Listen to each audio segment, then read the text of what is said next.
Great. I'd like to. Yeah, we're on now. We're on now. Great. Good evening, everyone. Thanks for joining us. I'd like to call to order the regular board meeting of the District 128. If we could please begin with the Pledge of Allegiance.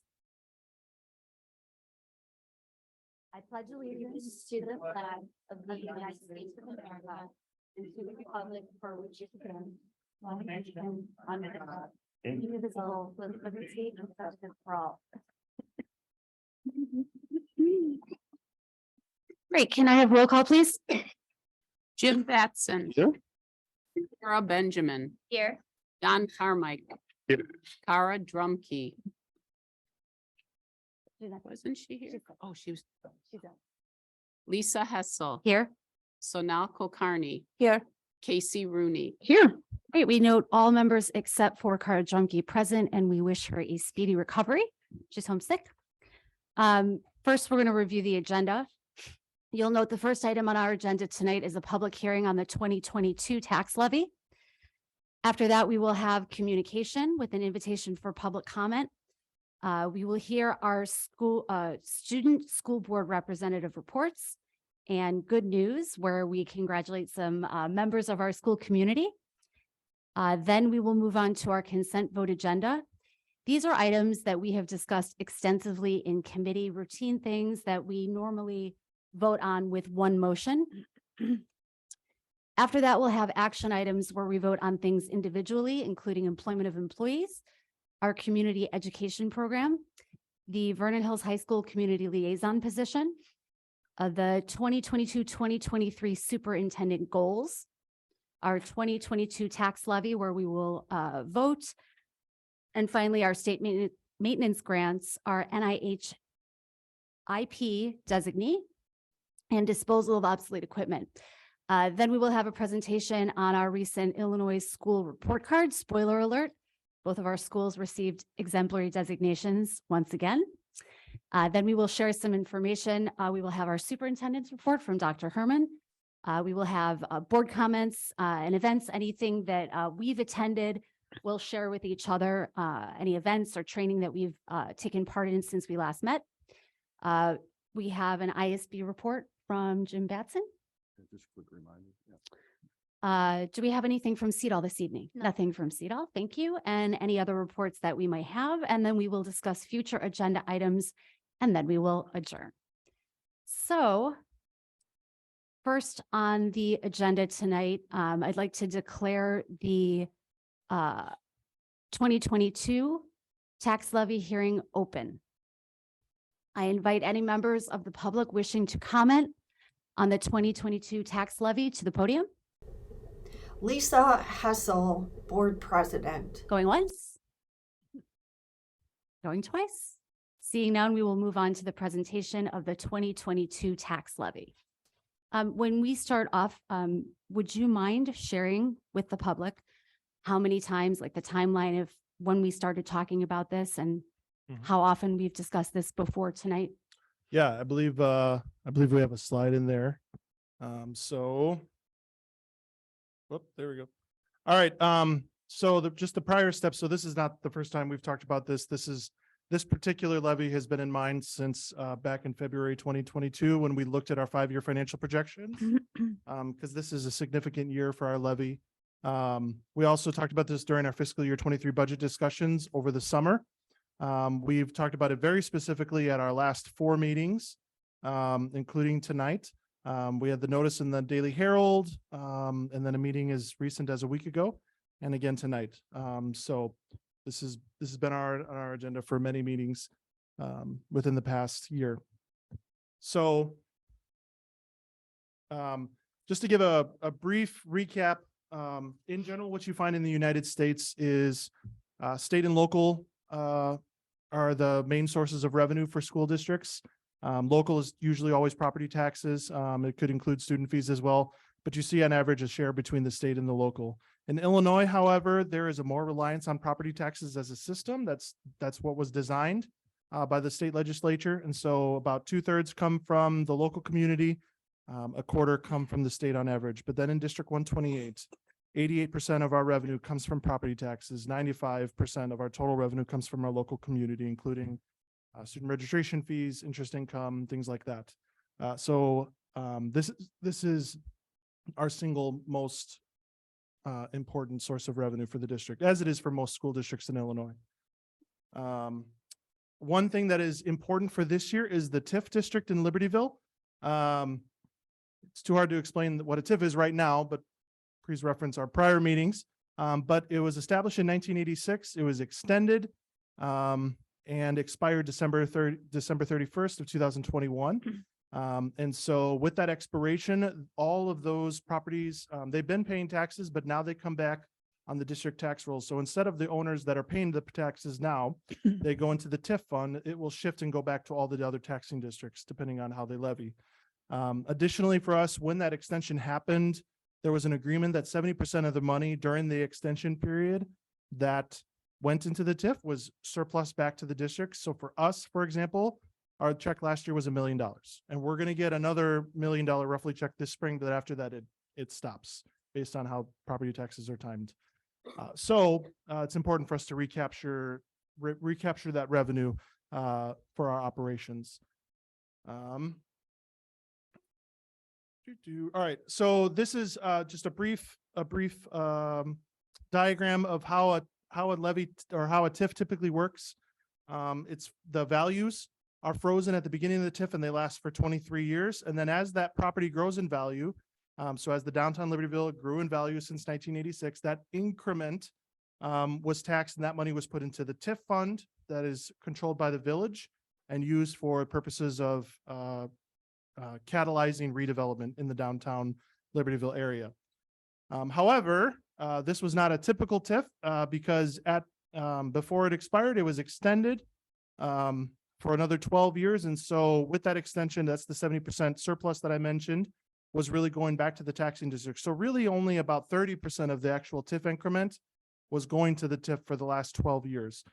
So in other words, we've already been getting 70% of this money anyways, but in order for us to keep getting the money, you have to levy for it now.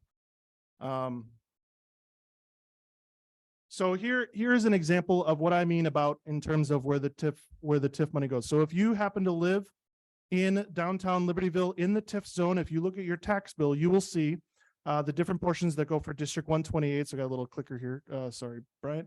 That go for District 128, about $300 on a total tax bill of $21,000. $20,000 has been going into the TIF, and so that's been going on for decades. What would happen then is, so this is taking a house in the TIF and then a house literally across the street that is not in the TIF.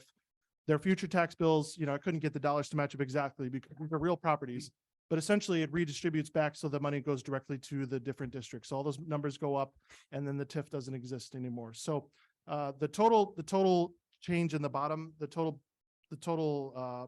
amount paid by the property owners is not really going to change relatively anything relative to anybody else, but the specific amount that goes directly to the district or all the other districts is definitely going to go up.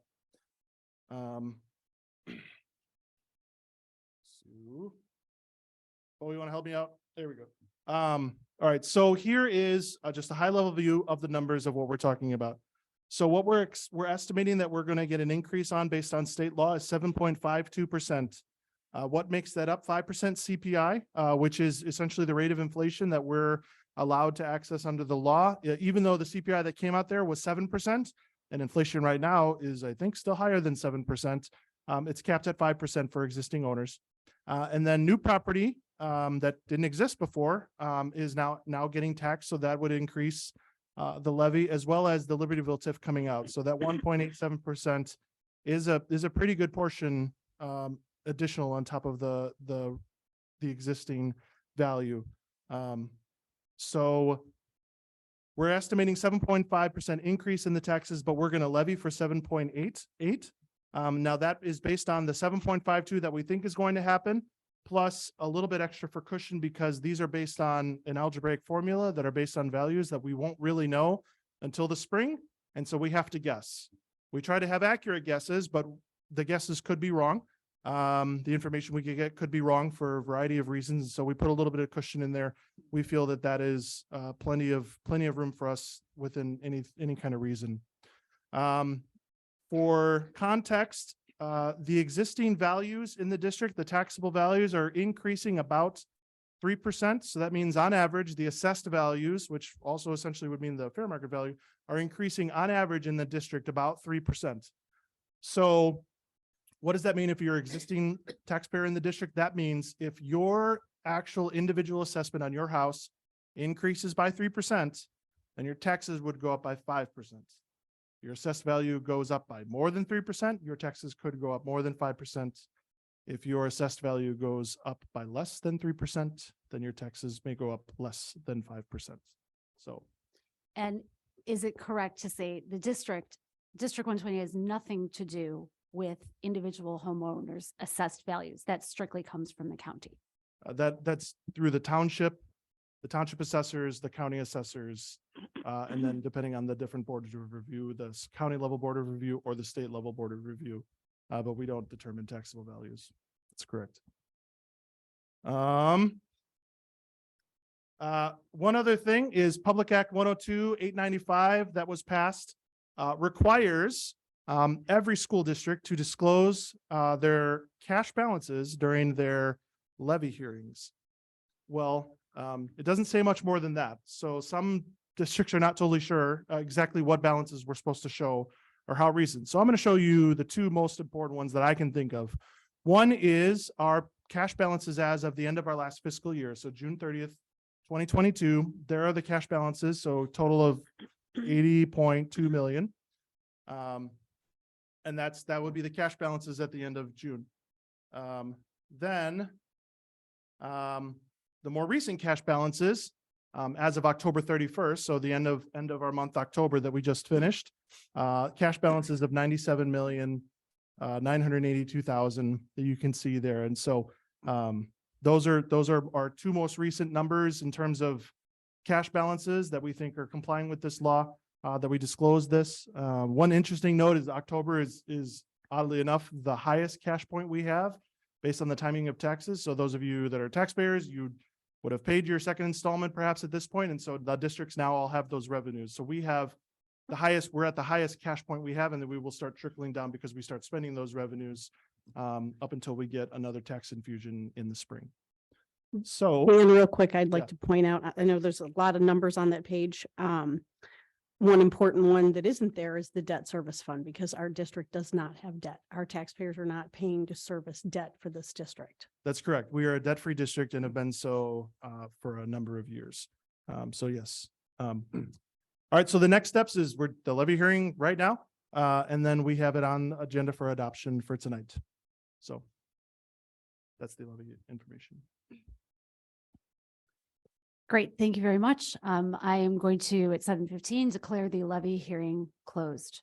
We will move on to communication, and I will invite first, based on the sign-in sheet in the order received. And I will ask everybody limit themselves to 3 minutes. I also will invite you, if somebody else has spoken and said exactly the same thing, you don't have to say the same thing again. You may if you wish, but you may add your name to their comments in order to move things along, but that's your choice. So first on the list, I'd like to invite Tom Merrill to the podium. Lisa Hessel, Board President. Well, good evening, and thank you for the opportunity to speak with you this evening. My name is Tom Merrill, and I'm a musician in the North Suburban Wind Ensemble that is part of the community education program here in District 128. I've been a member of the ensemble almost since its inception, having joined the ensemble in the second year of existence. First and foremost, we wish to express our sincere gratitude to District 128 for the support they have provided to the band since it began a decade ago. The access to resources, particularly rehearsal rooms and concert venues, has been key to providing the opportunity for this ensemble to grow and thrive. The support from the district has allowed us the ability to have a place to gather and rehearse and a stage upon which to offer performances to the community multiple times in the year, all at a minimal cost that makes participation and concert attendance accessible. And we're happy to report that despite the setbacks of the recent pandemic that has waged all performing ensembles such as ours, as evidenced at our concert 1 week ago, the band is musically strong and growing again. We wouldn't exist without this support, and for that we are tremendously grateful. In my previous career, I spent 10 years as a high school band director. When I first graduated from college, I promised myself to find an ensemble so that I could continue playing because I knew that keeping myself on the other side of the podium, remembering what that's like and remembering what it is about music that ignited a spark within me, would ultimately help me to be a more effective and passionate music educator. The North Suburban Wind Ensemble consists of a number of music educators in the area, and I'm certain that their involvement in the ensemble is helping them create incredible music programs for not only District 128, but a number of other districts as well. Some participants drive nearly an hour to attend rehearsal. So this ensemble is having a wide positive effect in our region, and that also speaks to the quality of the ensemble. One of the things all music educators work to instill in their students is the idea of lifelong musicianship, that we shouldn't pack the instrument away in an attic after we graduate from high school, that you don't need to follow a career path in music to continue playing, being creative, and expressing yourself artistically. The North Suburban Wind Ensemble is a perfect model example of what that goal should resemble.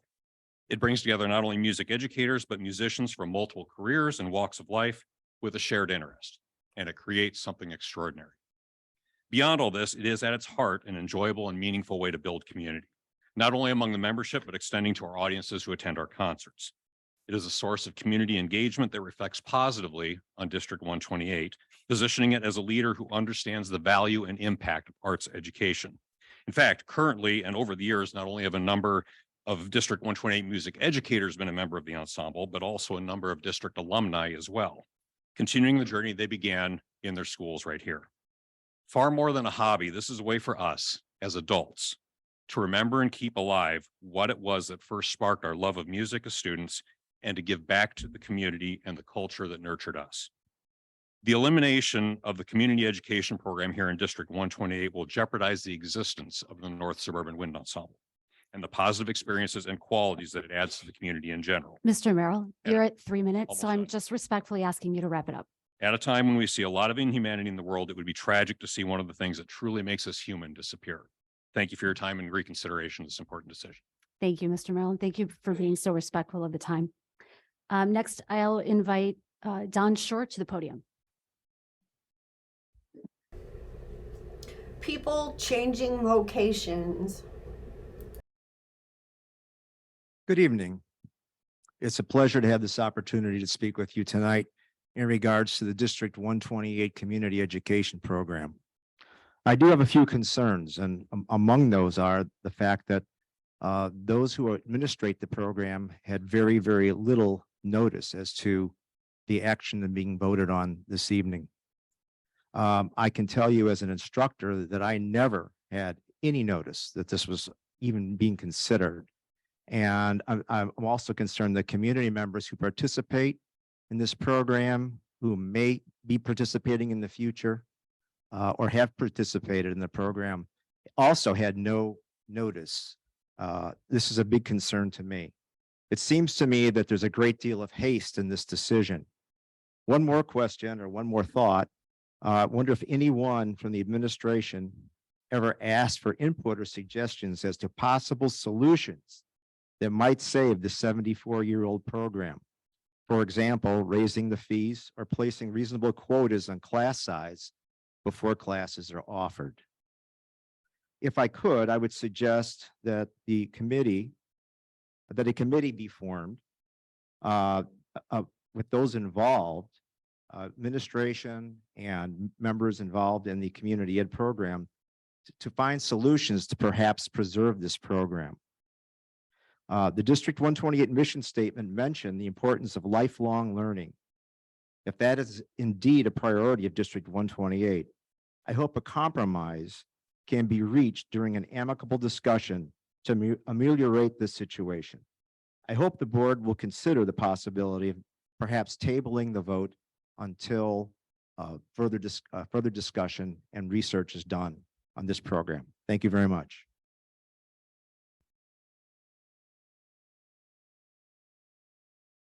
Next, I'd like to invite, I'm not able to read the first name because it's not legible, but someone with the last name Joshi, please.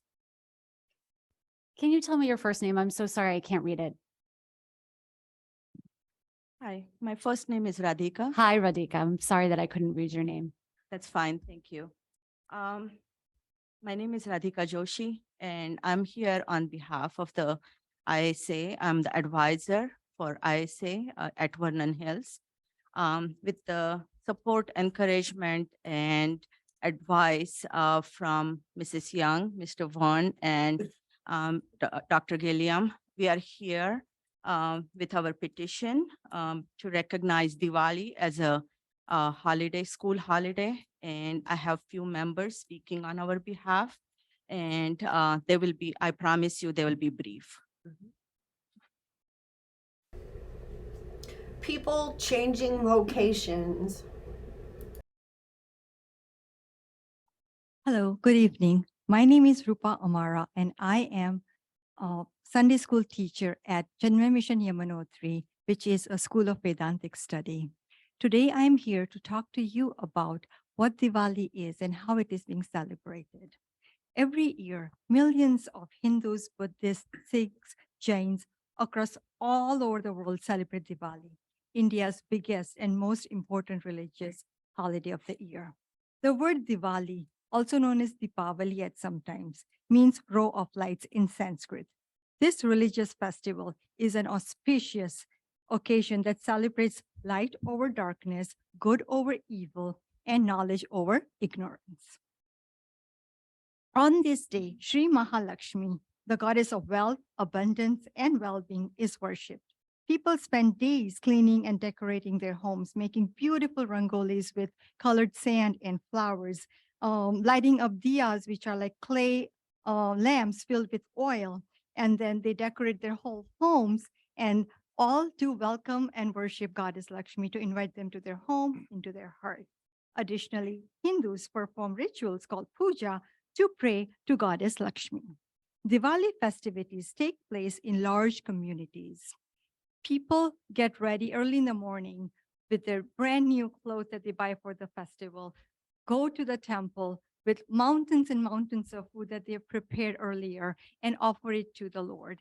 And after that food is offered to the Lord, becomes the prasad, which is the offering that we get back, which is given to the people as well as the poor and the needy. And then after all that festivities are done at the temple, there are some more festivities that happen. The pujas happen at home also. So in addition to all these things that we do, we also in the evenings go out to friends, families, relatives, neighbors, bring the prepared sweets that we have prepared, offer it to them, and the foods that we do. And finally, at night, there is the sky full of glitter and full of rumble due to all of the fireworks that we perform at that night. And this is just a special occasion. Diwali also marks as the beginning of Hindu New Year. Unfortunately, our cultural roots that were once deep are getting hollow as our children are in school, unable to participate in this auspicious day. May our next generation of youth get the exposure of our Diwali traditions and customs so that they can learn and move forward with those traditions to their own kids moving forward. Thank you. People changing locations. Hi. Hi, my name is Aneri Amara, and I'm a sophomore at Vernon Hills High School. I serve as the current Vernon Hills High School Indian Student Association's president. I'm here to further discuss making Diwali an official school holiday. So getting onto the statistical side of this, over 10% of the D128 students are South Asian, and most of which are Hindu. Adding to this already prevalent number of students, the Jains, Buddhists, and Sikhs of our districts also celebrate this holiday. Like our previous speaker said, a typical day of Diwali would include cleaning the house, decorating it, going to the temple for a large chunk of the day, and spending time with family and friends. However, for a typical Hindu student, this day consists of going to school for 8 hours, coming home in the evening, and then studying immediately for midterms, since Diwali falls during midterm season. Many students also have clubs or sports, which further inhibits them from participating in Diwali and getting immersed in their culture's most celebrated holiday. However, as many of us Hindu students want to participate in celebrations, we try to spend as much time as possible celebrating Diwali after school, which just leads to more stress about tests and homework due to the next day at school and sleep deprivation. altogether making Diwali an unenjoyable experience when it should be the complete opposite, a joyous day. Thank you. People changing locations. Good evening. My name is Sai Gogineni, and I'm a senior here at Vernon Hills High School. I am currently VHHS ISA Director of Media, and I will be speaking about U.S. recognition of Hinduism. As of right now, 20 states in the U.S. have declared the month of October as Hindu Heritage Month for the contributions that this religion has made to America through its unique and great heritage. Importance of this initiative would go towards dispelling misinformation and provide a resource to educate, inform, and inspire not only non-Hindus, but also encourage especially the younger Hindu generation. Recently on the news, we have been seeing that schools in the US are becoming more inclusive towards Hindu traditions, specifically Diwali. For example, New York has just made Diwali a public school holiday, and schools in California, New Jersey, and Washington are doing the same as well. Around the country, schools are increasingly recognizing Hindus as a group. Additionally, if we follow through with this initiative, we would be the first district to recognize Diwali as a holiday in Illinois, and we can be a model for schools in not only in Illinois, but also schools in neighboring states. Thank you. People changing locations. Hello, my name is Iman Dayala, and I'm a practicing Muslim here in grade 10 at Vernon Hills High School. Last year, the College Board hosted the first set of AP exams on May 2nd. While this was alarming for many students, it was disheartening for Muslims as it meant having to skip out on an important religious holiday, Eid al-Fitr, a 3-day-long celebration after a month of fasting. As saddening as the lack of empathy we received from the College Board was, I took comfort in knowing that Vernon Hills High School cared for its Muslim students. Last year was the first time I remember not having to attend school on Eid al-Fitr. Here at District 128, our cultures and differences are celebrated. Vernon Hills High School saw an opportunity to advocate for its Muslim students and took it, something I know my friends and I were extremely grateful for as it broke down barriers we all had to grow up with. That said, these barriers still exist for my Diwali celebrating peers. Students are here today asking for a day off in order to be divulged in their own culture. 10 years from now, these students will not remember the specifics of what they learned in English class on Diwali, but if given the day off, they will be able to make memories that they will carry with them for a lifetime. By allowing our students to be immersed in their culture, we lead to a new generation with an array of minds ready to bring new insight into an array of projects and whatever the world throws at them. Thank you. She didn't look at notes. I know. We're noticing that you did not use any notes. That was very impressive. Nicely done. Good evening, everyone. I am Arav Bamrolia, and I'm a sophomore at LHS. Diwali is a time of celebrating brotherhood and the joy of others around you, which allows children to learn important lessons such as respect, discipline, divinity, and kindness, and other aspects of life that can be passed down to future generations. A helpful analogy might be the way Christians celebrate Christmas or Easter and are also celebrated by other multiple faiths, just like how Diwali can be celebrated not just by Hindus, but all other faiths to teach lessons and overall a better way of life. From a personal side, a day off or extension of assignments or tests would genuinely help me enjoy the holiday and tradition meaningfully without the demanding pressure of schoolwork, test prep, and extracurricular or after-school activities. For example, I'm a multi-sport athlete with many honors and AP classes. This limits me from fully being able to cherish the tradition and culture of my holiday, and I am not the only one. For example, ISA Club posted a petition on October 23rd, less than a month ago, and already received 622 signatures in support of getting Diwali off as a school holiday. These supporters are people of our own community who believe celebrating every culture will lead to a brighter future. Thank you. People changing locations. Good evening. My name is Ishani Anand. I'm a sophomore at Vernon Hills High School, and I'm a part of the ISA Exec Board as the Director of Communications. We decided to bring this up today because we realized that there isn't enough representation for Hindus in the school, in D128. And regarding our religious holidays, so not being able to participate in our Diwali festivities due to school and other after-school activities, it seems to be disappearing. Diwali seems to be disappearing from our generation. Many other religions in our school are able to take a day off to follow their own traditions, such as Christmas and or such as going to church for Christmas or to the mosque for Muslim holidays and etc. And obviously some of them, such as Christmas, Hanukkah, and more, are able to celebrate their holidays during the semester break. However, we Hindus are unable to do that. We believe that going forward, we should be treated equally. This inclusiveness of a Diwali holiday is extremely significant for the growing number of South Asian students in D128. The Hindu community is by nature unassuming, but the time has come for us to come out of our shells and talk about our rich culture. We want to voice our opinions and show that we are proud of our culture and our religion. And this will be an opportunity for us as a school to put global from our mission statement in action and be a leader in Illinois. Thank you. People changing locations.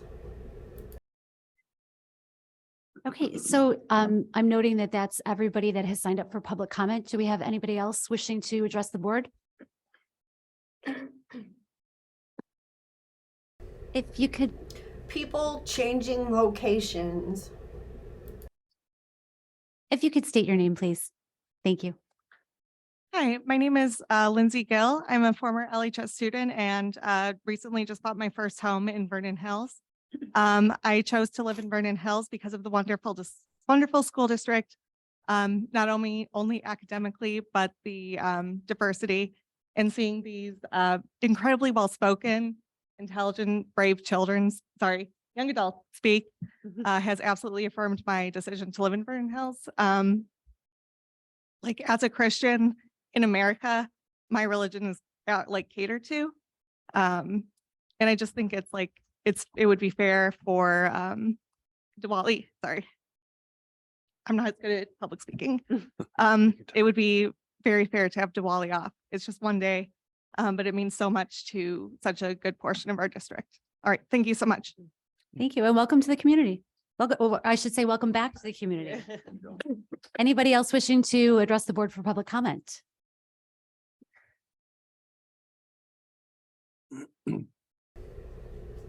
People changing locations. Hello, my name is Angela Roser, and I am a Libertyville resident. I've lived in Libertyville most of my life, and I just would like to say too that I'm incredibly heartened by our young people speaking up. Continue to fight the good fight and advocate for yourselves, and we just know that we support you. We support you all the way. I would like to circle back to the continuing education program. Part of the reason that drew me back to continue to live in Libertyville while many of my friends scattered to the winds in the United States is the tight-knit community. Libertyville is a town of like around 20,000 as I see when I drive past Buckley, but what makes this town so important is that tight-knit community, and the communities that we're able to build in the continuing education program mean a lot to me. And I just would like this to be thoroughly considered, and I would like there to be a due process and more transparency involved. Thank you. Thank you. Anybody else wishing to speak for public comment? Lisa Hessel, board president. Seeing none, do we have any email public comment? We do. Okay. I'm also going to limit those to 3 minutes. Excuse me. The first letter is from Jenny Itel. Good evening. I am sad to hear about the board wanting to close the community education program that has been part of Vernon Hills and Libertyville for over 70 years. I know the board has always been able to come up with great ideas and plans. I was hoping to see your work in action again to find a way to still keep the program and not yet spend all the money. I understand adding more to the price of a class is not an option. I do feel this has not been looked into further and should. Also, for example, of the 1,200 people that participate, that is a significant number. And I am sure with COVID rules changing, it would continue to grow. I am sure the board can come up with another way to reduce the staffing expense. Our buildings are equipped for these classes, and it gives the public access to our amazing schools. People want to move to our towns and live in our community because of all we offer, including community education. I feel instead of closing this or passing this to others in the community, we should be looking further into what best serves our community with these classes and continue to help the families whose children attend the schools here and continue to bring the people to our excellent towns. The next message is from Tony Rodkey. As an instructor of this community program, I ask the board to consider how long the program has been in effect. Give the program additional time before making the decision tonight. The community education program is a great value to the district, residents, and instructors that assist in the mission of the district outside of school hours. The program ties directly to one of our strategic goals of offering alternate pathways for LHS and VHHS students, and hopefully could be integrated to achieve this goal.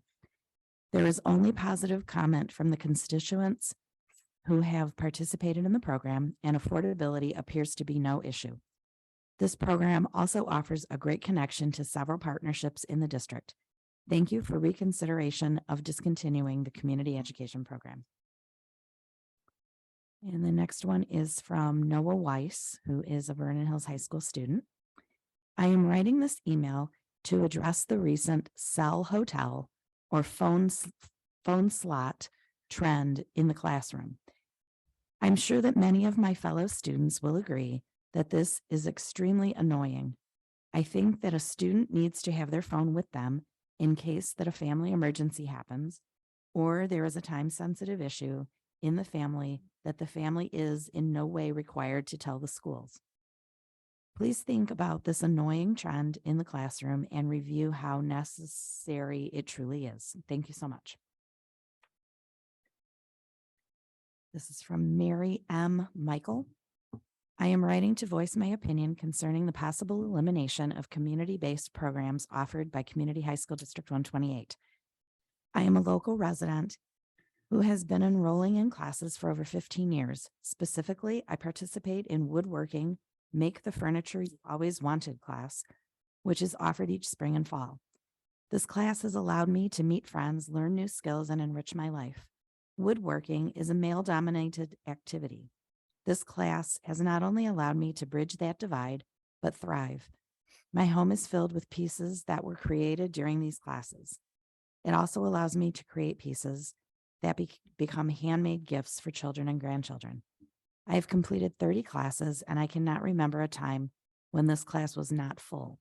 The community education mission states that the program provides a broad range of learning opportunities that reflect the needs and interests of our community members, regardless of age. This class certainly fulfills this mission. I urge you to continue this program and others that have sufficient participation. This is from Rebecca Gapples. I'm writing to respectfully request that you keep the community education program. The program has a great variety of classes, and my friends and I have benefited from self-defense and cooking classes to being a member of the North Suburban Wind Ensemble. The district has fantastic facilities due in part to taxpayer funds, and it would be a shame if the whole community could not benefit from them. This is from Karen Hull. Our family has been attending the North Suburban Wind Ensemble concerts that are a part of this program for many years. I would like to say that this band provides tremendous music for every concert, and the audience experience is fantastic. Although we have enjoyed the concerts, the performance also have an impact on the young people who have attended with their parents. Our girls have been in band since junior high and went on to major in music in college. These concerts help to inspire them to follow their dreams. It seems that when budget cuts need to be made, music and arts programs tend to be among the first cut. I would like to ask that you please reconsider continuing the funding of the community adult education program, as this is a wonderful way to share a quality music program along with other helpful programs with the community. Thank you very much. This is from Cheryl Steffens. Good evening. Tonight's meeting agenda includes the topic of the discontinuation of the D128 community education program. As a retired administrator and educator in our district, not to mention a community member here since 1982, it saddens me that this opportunity for educational options for the community, as well as for all district staff members who are also invited to participate, is under discussion for termination. This district's history has always been one of devotion to learning for the entire community and providing educational opportunities for all, dating back some 60 to 70 years or more before I first entered the district. When I first started here as a teacher in 1982, adult ed was already a long-running and highly respected program. More recently, thanks to our former Director of Community Education, Dr. Buzz Perry, and to our current director, Ms. Diane Phillips, this program now is exemplary in the variety and number of educational learning opportunities it offers for the community. Because of their efforts, this district has formed many relationships with other businesses and organizations in our community, also focused on contributing to learning opportunities for our community members. This program's offerings are affordable and convenient. Over the years, along with many others, I have appreciated several opportunities to participate in this program by taking classes such as language, playing guitar, jewelry making, gluten-free cooking, computer topics, Zumba, yoga, kickboxing, and other health and wellness topics. Yes, people are busy and can find other means of learning thanks to technology has to offer. However, we have experienced with the years of COVID pandemic and surviving months of remote learning that for many, the benefits of in-person instruction far exceed the convenience of other forms of learning. Our community education program has an important place in the learning of our district's community. Not being a part of the district now for 6 years, I am not aware of the circumstances for this program's termination discussion or for the change in the district's vision about providing learning to all in the community. But I do want this board to know that the program has played a significant educational role throughout the history of D128, and that it would create a disadvantage to this community to erase all of the opportunities for learning that it provides. This is from Joanna Skoog. Why is dissolving adult education on the agenda for Monday, November 14th? I simply do not understand why you would discontinue adult education next summer when this is a way to involve the community with the school district and serve a diverse group of citizens. This should have been raised as an issue when we were electing new members to the school board in the last election. I do not support dissolution of adult education in District 128. This is from Angela Roser Skoog. My name is Angela Roser, and I urge the board to continue the D128 continuing education program. I am a proud LHS alum who first started taking continuing ed programs my senior year of high school in 2013. I was grateful and honored to play in the North Suburban Wind Ensemble, a band made up of band teachers, professional musicians, and avid music lovers. But most importantly, this band is made up of community members and friends. This is a passionate group of people brought together by their love of instrumental music, instruments, and each other. I enthusiastically participate ever since moving back home to Libertyville and have only paused due to COVID and to pursue my 2 graduate degrees, and I will resume upon graduating this spring. The continuing education program is a public good, enriching our town, our lives in our town, and it continues to promote excellence in education in Libertyville. We chose to live in the community for its love and commitment to public education and for the tight-knit small-town community connection, and we implore you to continue this legacy in the program that entails both.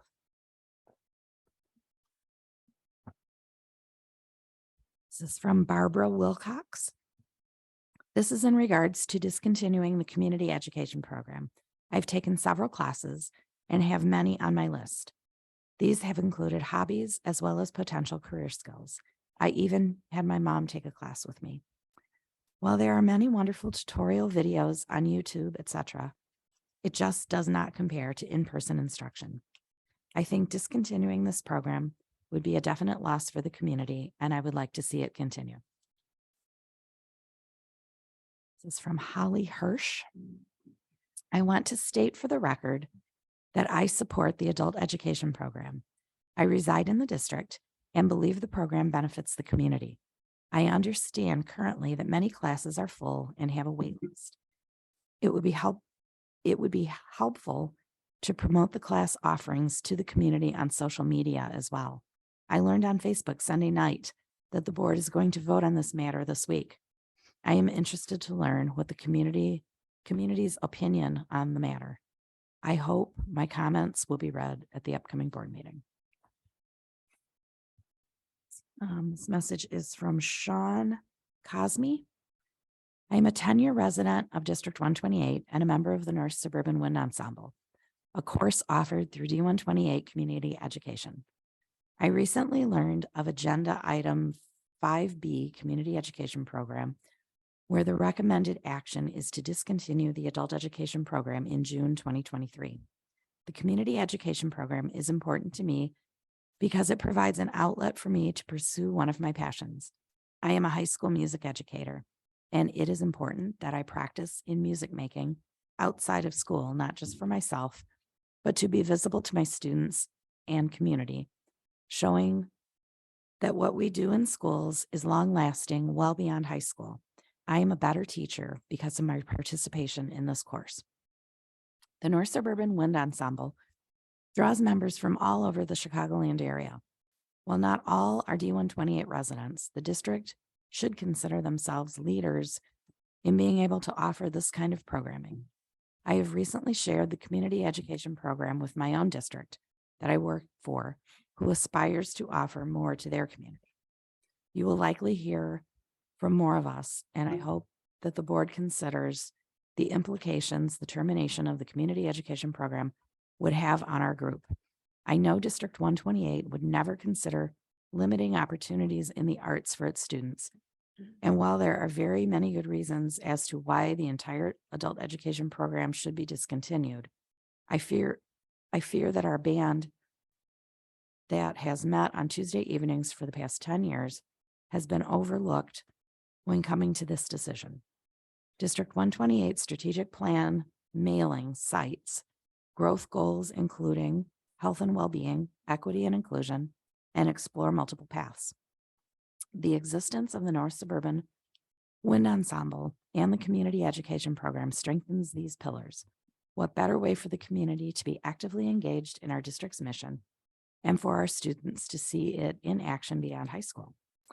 I am asking the board to reconsider this proposed action and at the very least, to please provide more information to the community regarding the rationale for the decision and postpone a vote until the until the December meeting.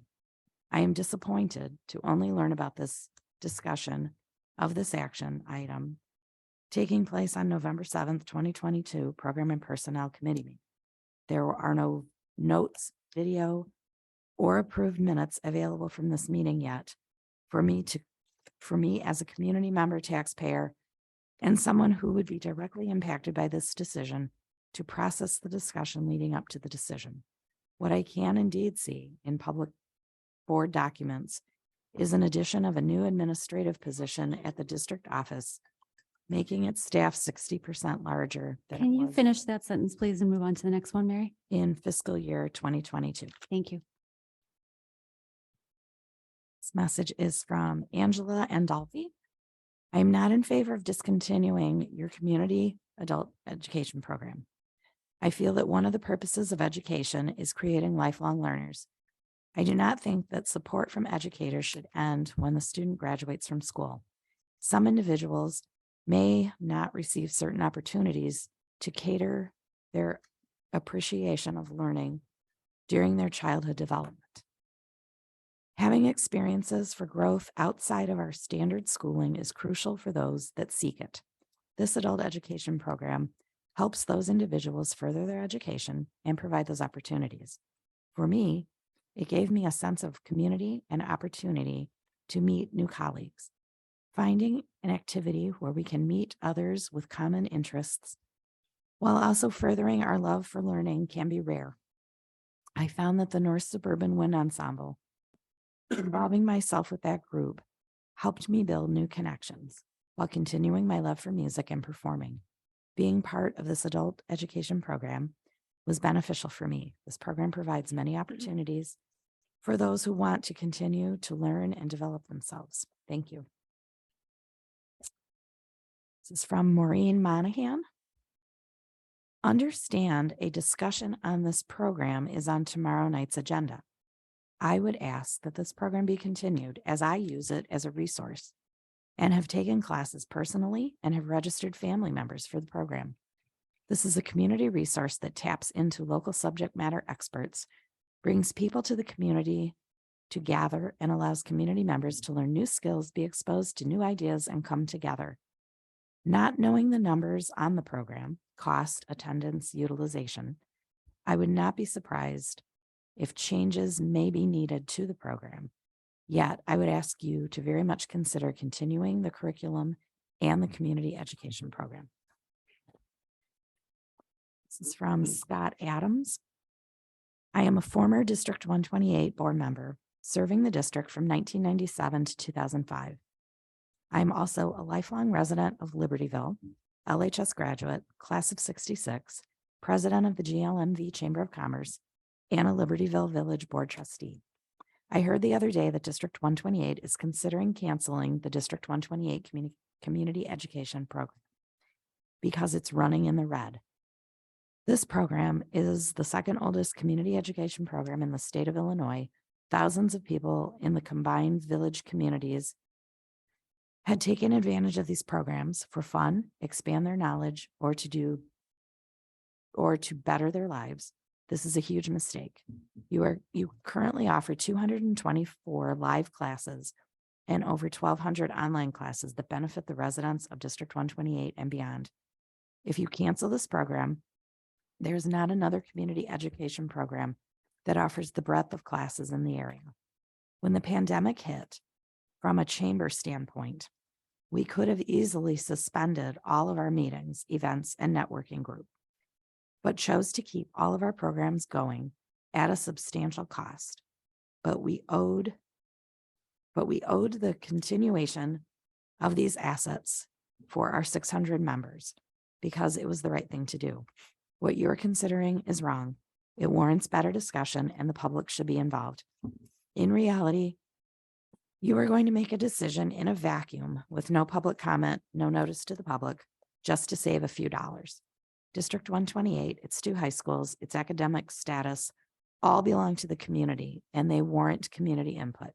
The community has been more than supportive of all the activities at Libertyville and Vernon Hills High Schools.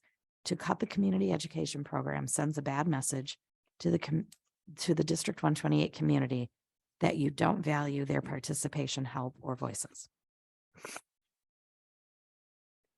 This is from Sheila Lynch Afrill. Please do not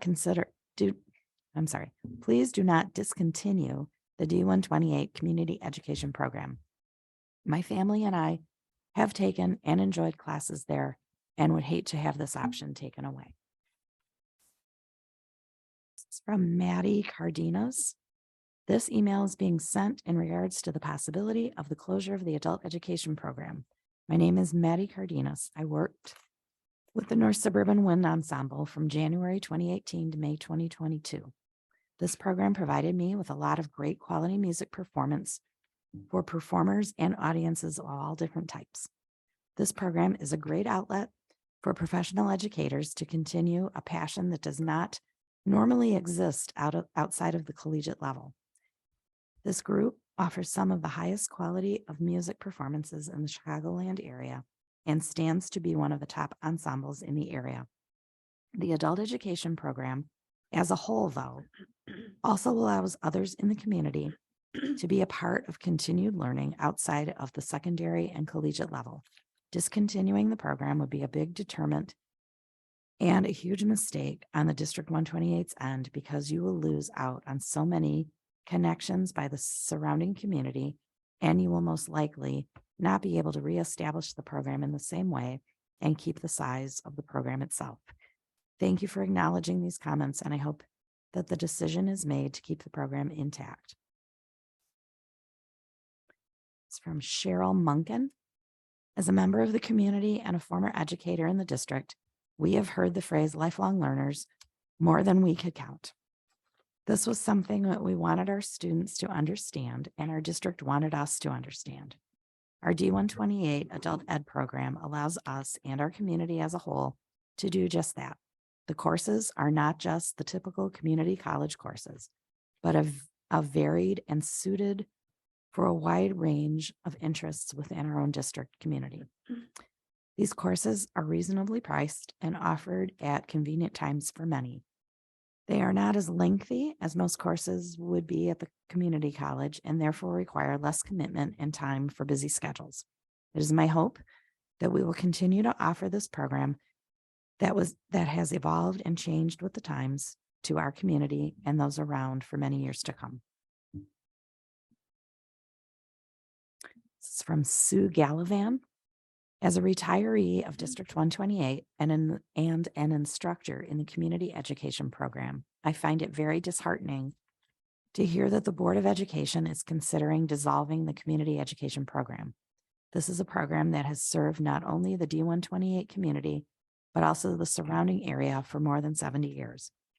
This program has brought people together, has taught people things they only imagined they would learn to do. This is an affordable program for the seniors in our area. It's not only an education program, but a social program for so many. I know firsthand as an educator, the pleasure of seeing a student feeling self-worth from completing a project they only hoped they could complete. I also know firsthand as a student, the joy and satisfaction of learning something new and enjoyable. I am sure to the board it's financial, but to the people who teach and take these classes, it is much more. Please reconsider taking away this program that means so much to so many. This is from Madeline Diedrich. I am saddened to know that the D128 community education program is in jeopardy. My 29 years working for the district were in that department, and I have witnessed firsthand what it means to the adult population it serves. Without the benefit of current numbers in front of me, I can still assure you that the adult students come from many of the surrounding communities as far away as Chicago for your program, but the majority of them are your taxpayers. Literally thousands and thousands of people have gone through the program over its course of 75 years of history, and many of them register for classes semester after semester. I live in Mundelein, but have been taking classes in D128 for many years, not only because I worked there, but because D120's Board of Education disbanded the community aspect of their program years ago. Their program focuses solely on ESL and literacy. There is nothing for me. It's always been great to know that D128 is so close by and offers such a wonderful, diverse selection of classes. I have learned so much and had such fun in every class I ever took. I'm certain that others feel the same way, and we wouldn't keep coming back. The community ed program allows your taxpayers into the buildings for fun and informative classes that are very affordable. By supporting community education, the board is really giving back to the adults in the community who pay some pretty hefty taxes and may not even have children in the schools. Community education is one of the nice amenities available to residents in D128. I know that you will very carefully consider what disbanding this program would mean to our community that you serve. Thank you for listening to someone who will miss it a lot. Two more. This one is from Donna Levi.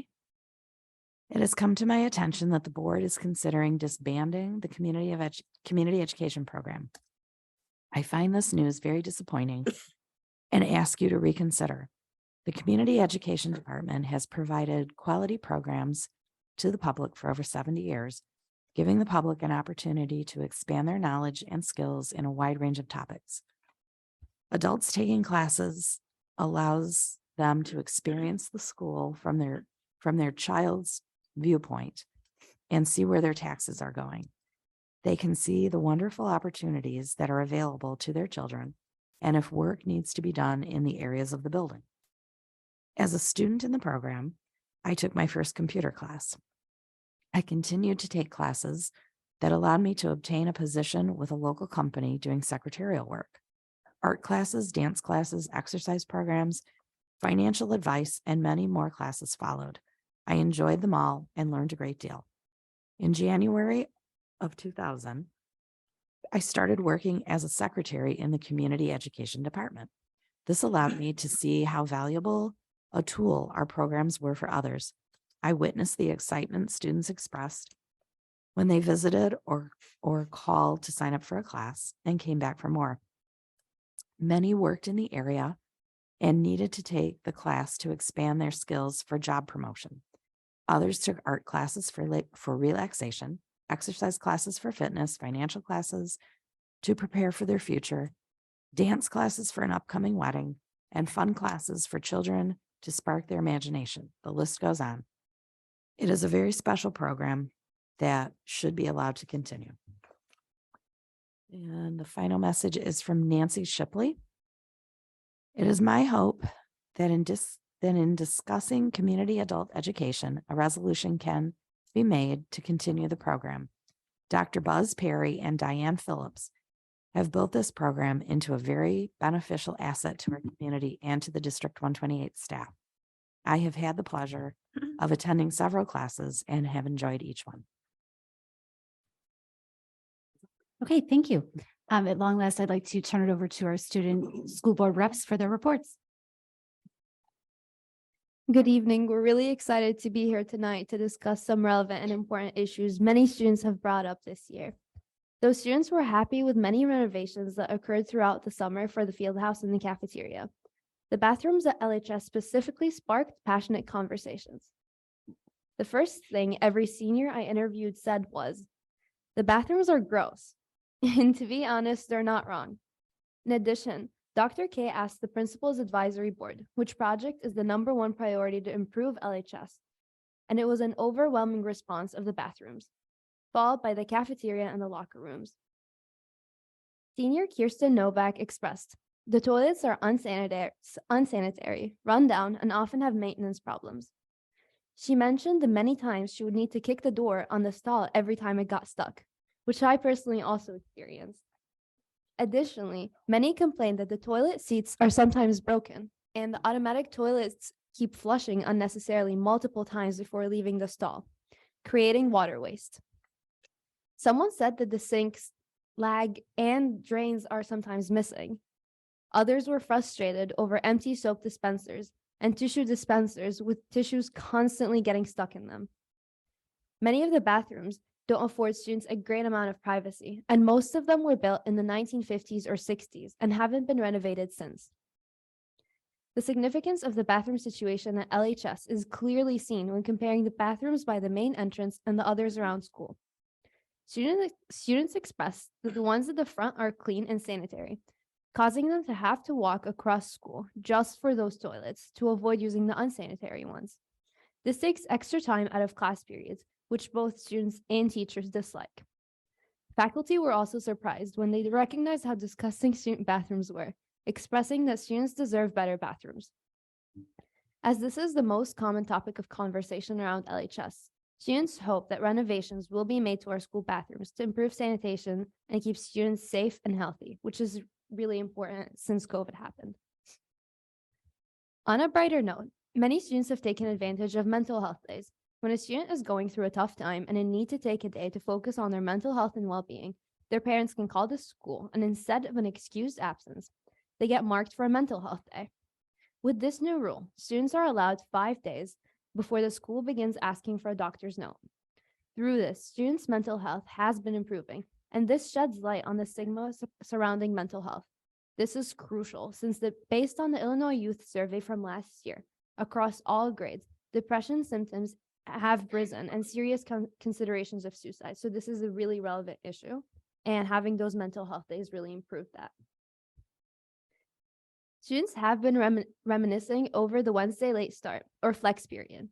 Many mentioned that it allowed them to speak with teachers and easily make appointments to discuss retakes or topics they were confused on.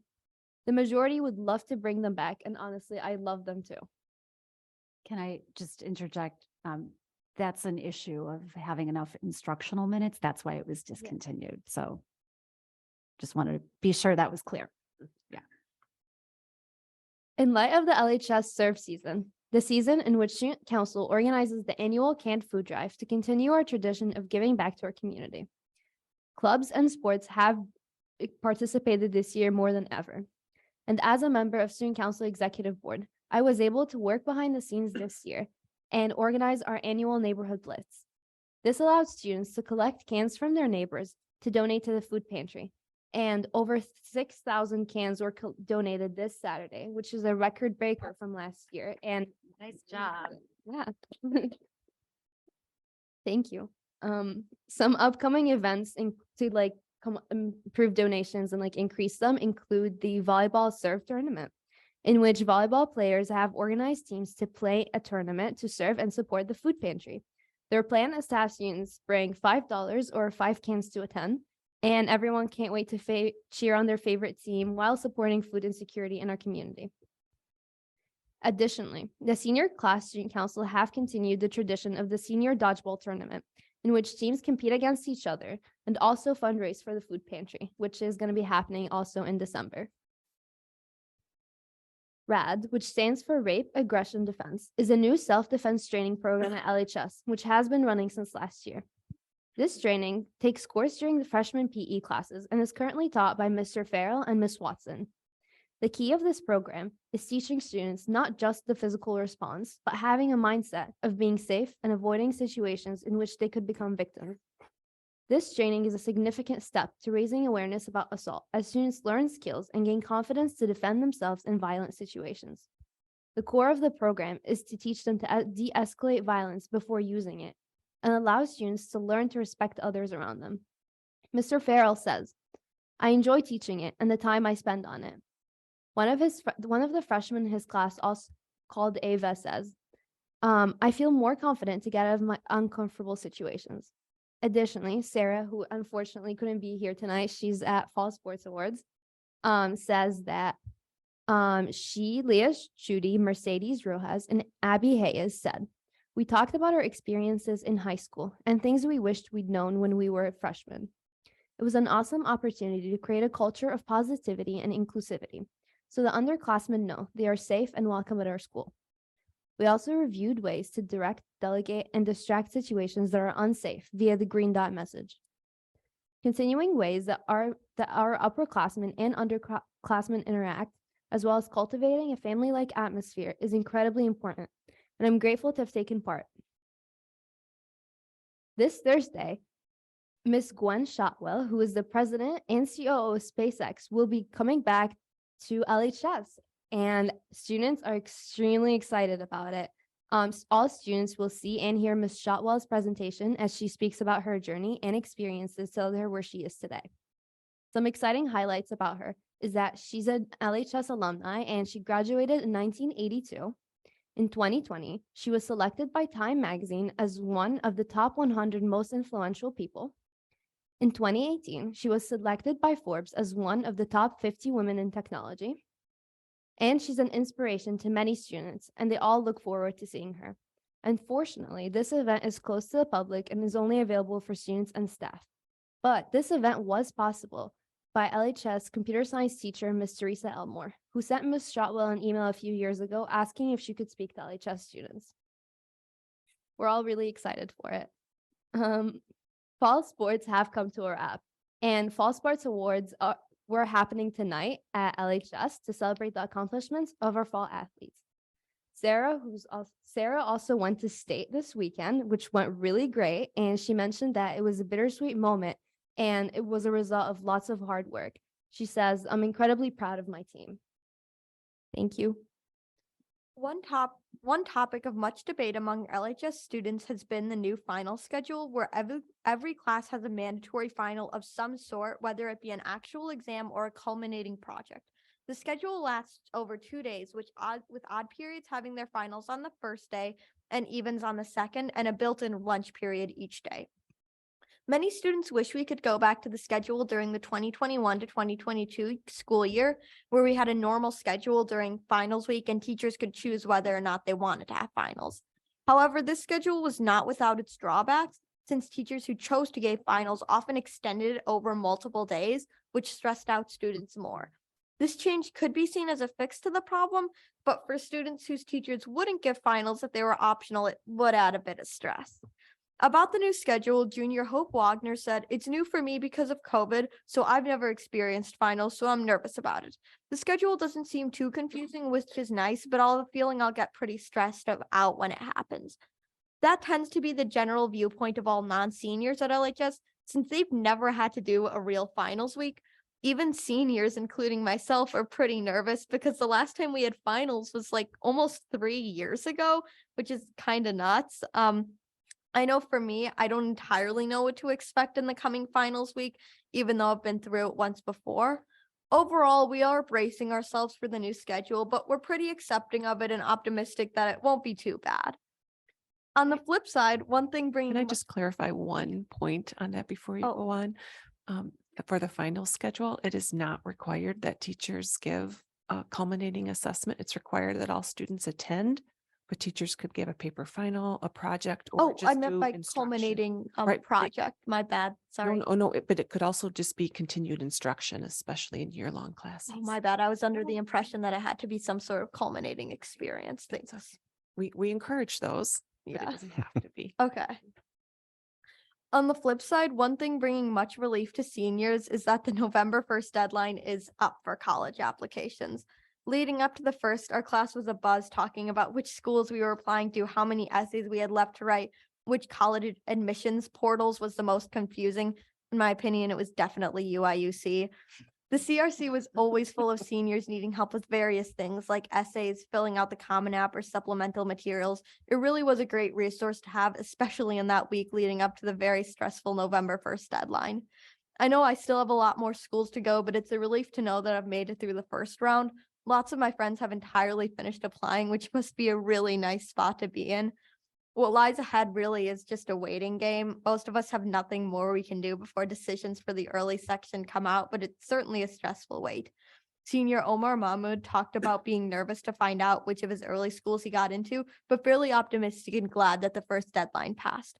However, things aren't entirely calm just yet. The CRC is still full of people in the lead up to the January regular decision deadline, and some people are applying to schools with November 15th early deadlines. So that's still some work to do. We're really glad that we have resources like the CRC to help with anything we may need, or even just a quiet place to work on our applications. In late October, LHS stage players put on Grease for their fall musical. I had the opportunity to go and see it, and it was honestly amazing. I'm an avid theater fan, and every part of the show was so good. The lead actors, Sophia Rhines and Chris Montero, did a great job, as well as every single supporting actor. Two real standout performances were Louis Perry as Kaneki singing Greased Lightning and Isabel Rodolfi as Rizzo singing There Are Worse Things I Could Do. Every part of the show was phenomenal, from the chamber orchestra to the set design to the costumes. I honestly could go on all day about every part I liked about Grease, but I'm really looking forward to see what Stage Players has in store for future performances like the winter play, the freshman and sophomore play, and the 1X this December. School field trips have also started to come back following the COVID-19 pandemic, which is really exciting for many students. Most people at LHS have never really been on a field trip, and those who haven't been on one since freshman year. This includes travel field trips as well for some classes and clubs, where students are able to stay overnight in different cities for conferences or other educational travel plans. One field trip coming up real soon is the Dunn Museum in Libertyville to celebrate Native American Heritage Month this Saturday. The trip is open to all students and seeks to educate more students about Native American culture and history, specifically with a local angle on it. Another trip are some Latin students being able to go to Italy this spring break. The Italy trip has been a core part of the Latin curriculum as long as I've been at LHS, and probably even before. So I know a lot of students are really excited to go. As a Latin student myself, I'm really looking forward to the opportunity to learn more about the culture and language I studied for 3 years and getting that firsthand experience. LHS's orchestra is also going to Paris this year and will be given the opportunity to perform there. It's a great opportunity to learn more about another culture, as well as performing in an entirely new area. But of course, the most important thing, according to senior Jeanette Jenkinson, is planning elaborate outfits for when they explore the city. This past week, this LHS school paper, Drops of Ink, went to St. Louis for the National Student Press Association annual conference. As a member of Drops of Ink, I was able to attend this conference, and it was super fun and a great learning and bonding experience. We got to go to various aspects various classes on all different aspects of journalism that interested us. I was able to attend classes on almost any topic I wanted to explore, from law to journalistic writing to editing. As we continue to recover from the impacts of COVID, I would totally recommend expanding these opportunities for us to explore and experience places that enrich our view of the world around us and encourage us to dream and expand our perspective. One new addition to LHS's efforts for cultural awareness have been Unity Lunches. These are days where students can spend their lunch periods playing games, talking, and learning about various cultures that exist within the LHS community. The first Unity Lunch this year was held by LASO, the Latin American Student Organization, and was for Hispanic Heritage Month back in September. Students of all backgrounds got to come together to learn about Hispanic culture. This month, there will be another Unity Lunch for National Native American Heritage Month held tomorrow. During every lunch period, students can go to room 006 to learn about Native American culture. Activities include tasting honey from the Iowa tribe, learning which foods are essential in Native American communities, and watching a short documentary about Potawatomi, young women, and hoop dancing.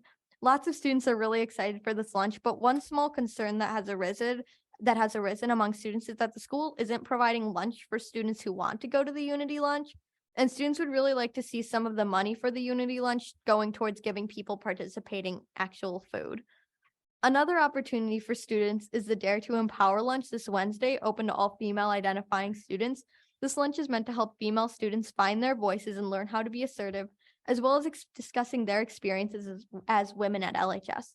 This lunch has been going on for a few years, sponsored by the club Advocates, and it's been a great opportunity for female students to talk and bond over shared experiences. Overall, these lunches have been a really positive experience. I haven't been able to attend one since I don't have a full lunch period, but all of my friends who have gone have had a great time and learned a lot. I hope LHS will continue to sponsor opportunities like this for students part of underrepresented groups to bond and other students to learn more about other cultures. Thank you. Student board reps. All right. Hello, everyone. My name is Hari Jen. It's wonderful to be here with you guys tonight. November has been a very eventful month. To start off, the seniors had their November 1st deadline, and with all the anxiety that built up leading up to the deadline, there has been an evident decline in nervousness regarding college admissions amongst many seniors. As more time has passed since November 1st, the CRC isn't overflowing with seniors on a day-to-day basis, which is definitely getting a bit of getting used to. And with cap and gown signups that took place on November 3rd, seniors were hit with the reality of high school graduation. For some, this was very sentimental, while some, like Rebecca Brumer, felt that it was a clear indication of her being a step closer to quote-unquote freedom and felt very excited about it. Congratulations to October's Cougar Class Act recipients, Charles Karsten, Parab Aurora, Joseph Jarzabek, Campo Lawrence, Lauren Bowers, Lucas Kuden, Ariel Smith, Alexandra Barden, Olivia Lawhorn, and Anaya Binal. Way to go, Cougars. In honor of the veterans, CrossFit completed a special Veterans Day Hero workout on November 11th called Chad. The workout was led by Ms. Kolinsky and Mr. Schroeder and consisted of 1,000 box step-ups that were completed as a team, partner, or individually in honor of Navy SEAL Chad Wilkinson, who took his own life on October 28, 2018, due to the effects of many deployments and injuries. More than 45 students and 18 staff members participated in the workout, and it was wonderful to see Vernon Hills High School actively honor a veteran. As students have accustomed to this school year, they have grown to be more comfortable with the school. This is great. However, there has been a number of students that don't throw away their garbage after staying in areas of the school. This has especially been an issue in the UC and the theaters, where there's garbage lying around that hasn't been taken care of. Along with that, some bathrooms aren't in the most pristine condition, with some stalls not having any toilet paper for multiple days in a row. This was noted in the women's restrooms. Vernon Hills High School choirs held their fall concert on November 10th, and it was a fabulous way to kickstart this school year's concerts. This concert in particular was very special because the Sign Language Club was able to perform the piece Heartbeat with the choir and by signing the lyrics of the song. The song conveyed the message that one must think before speaking and that they should treat others the way that they would like to be treated. And seeing the Sign Language Club convey this message was very impactful and created a sense of unity with the choir. On November 12th, select Vernon Hills High School fine arts students in orchestra, band, and choir went to ILMEA. This year, ILMEA took place at New Trier High School, and the day was full of beautiful music. Senior Jeffrey Brahms noted that it was an incredibly rewarding way to make music and celebrate talent with peers that he wouldn't normally have the chance to work with. The month of November has been incredibly eventful, and Vernon Hills High School is excited for more to come. Student board reps. Good evening. This past month has offered a number of opportunities for students to newly express their voices. Vernon Hills government classes encourage seniors to register to be election judges at the midterm polls. With about 30 in attendance, students were led through training at the high school before serving as election judges across the community. Senior Joanne Doe described the experience as, quote, eye-opening. Though she didn't enjoy waking up early, seeing a line of voters waiting at 6 a.m. was a motivator, showing how willing people were to participate. Navigating the intricacies of ballot verification was a tiring experience, but one that Joanne recommends to her peers. Without the incentive from government classes, seniors Preston Wright and Raheel Sheth would likely not have taken part in judging. So through this experience, many Cougars had the ability to become more deeply civically engaged and contribute to the democratic process. The 5-performance run of Cinderella had many VHHS students joining in song and instrument to execute a successful fall musical season. As the show's house manager, I can guarantee that the musical was well received by audiences, and actors corroborated that they enjoyed the performances just as much. Jocelyn Bettarelli, a senior who performed as Cinderella, called the show's run perfect and said that she relished in the audience's reactions to different sections of the show, which made her happy and realized that all the hard work paid off. While the conclusion of this show has Jocelyn sad and nostalgic, the Backlight Theater Company is already gearing up for its next show. Lily Zartler, Backlight's historian, says that auditions for Murder on the Orient Express facilitated a supportive environment where no matter how much experience someone has, there are always people cheering them on, and was encouraged by the super high underclassmen turnout. On Halloween, Backlight volunteers walked door to door in every Deer Path neighborhood asking for non-perishables people were willing to donate, according to Annette Weisberg, who organized the annual initiative. She took pride in the hundreds of canned food items which filled the volunteers' cars that they donated to the Vernon Township Food Pantry. Beyond theater, all students were able to raise their voices in the Panorama survey sent out on November 2nd. While many thought that it was important to share their opinions, some were confused by the presence of pandemic return-related questions that seemed out of date. Overall, Cougars are entering the winter months with no shortage of school spirit.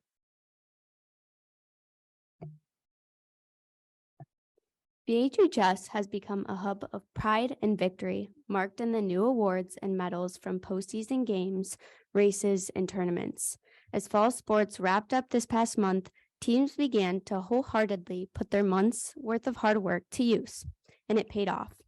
For the girls' cross-country team, getting to state was a feat in itself, made possible by all the hard work and striving. At state, the team had battled against conditions far from ideal, fighting just as they had all season. For senior Raina Hill, the ending to her high school cross-country career was a bittersweet one, defined by all the memories, challenges, lifelong friends, victories, and losses. Being there myself, I can second that. Not only am I a runner, I'm also learning how to be a teammate and a leader.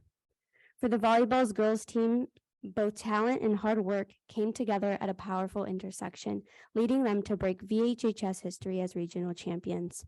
In swimming, both Kate Williams and Izzy Ramos conquered their way to state this past weekend. Additionally, Unified placed second in state after a strongly fought battle against LHS. This month has also been one of a lot of reflection, change, and religious celebration. For much of the Hindu community at the school, Diwali is a crucial celebration. According to sophomore Anya Gupta, packed days full of celebration and tests have become increasingly hard to manage. Celebrations she wants to feel fully rejoiced and present in become more stressful when the back of her mind is more preoccupied with the homework she has to get done and the test she has the next day. Left having to wing tests and quizzes because she couldn't study made her feel further behind. And this has made both me and her wonder why not give the school day off for the holiday. Gupta wants to be seen by the school because she knows, quote, historically the school hasn't celebrated a lot of Hindu holidays, end quote. For Ashley Shoemaker, being seen is also a very important topic. As a Native American in a very small minority of the school, she wants to both protect and educate people on the tragedy, devastation, and stories of her history. This past week, in celebration of Native American Heritage Month, VHHS's equity coordinator, Tara Young, and Ms. Shoemaker organized a screening titled Warrior Tradition. According to Ashley Shoemaker, it was a good first step, one that she was glad to see was proactively connecting people to awareness. At the screening, Ashley and her mom dressed in traditional garments and helped lead discussions on the different elements of their culture and identity, from their jewelry to hair to the genocide that happened against Native Americans. But she also expressed that this couldn't mark the end of taking actionable steps, which made me wonder, how can we ensure that students, staff, and the larger VHHS community are being educated on the full stories of Native American history, and what can we do as a community to help support Native American reservations? Just like Ashley Shoemaker, there's a lot of other VHHS clubs that are making strides to make an impact, one of which is FMPA. Just a few weeks ago, the club Future Medical Professionals of America joined HOSA, a career-oriented organization aimed with the goal to help students delve deeper into their exploration of the medical field through competitions, written reports, and research, just as FBLA, Future Business Leaders of America, does with the business field. Thus far, about 35 people have joined, and according to Sai Gojanini, it will give a space for eager and curious students to explore the field, an opportunity that no other club offers. Additionally, Dare to Empower, VHHS's Feminist Advocacy Club, hosted a self-defense class teaching students valuable defensive skills. Senior Morgan Advance said, "It was comforting to know that under a dangerous situation, she'd be equipped with those skills." However, it troubles me that I, as well as so many other members of the Dare to Empower Club, felt it was necessary to have a self-defense class to begin with, especially considering we live in a safe neighborhood.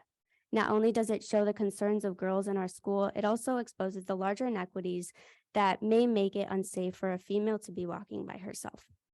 This month, we've made strides to lessen those inequities.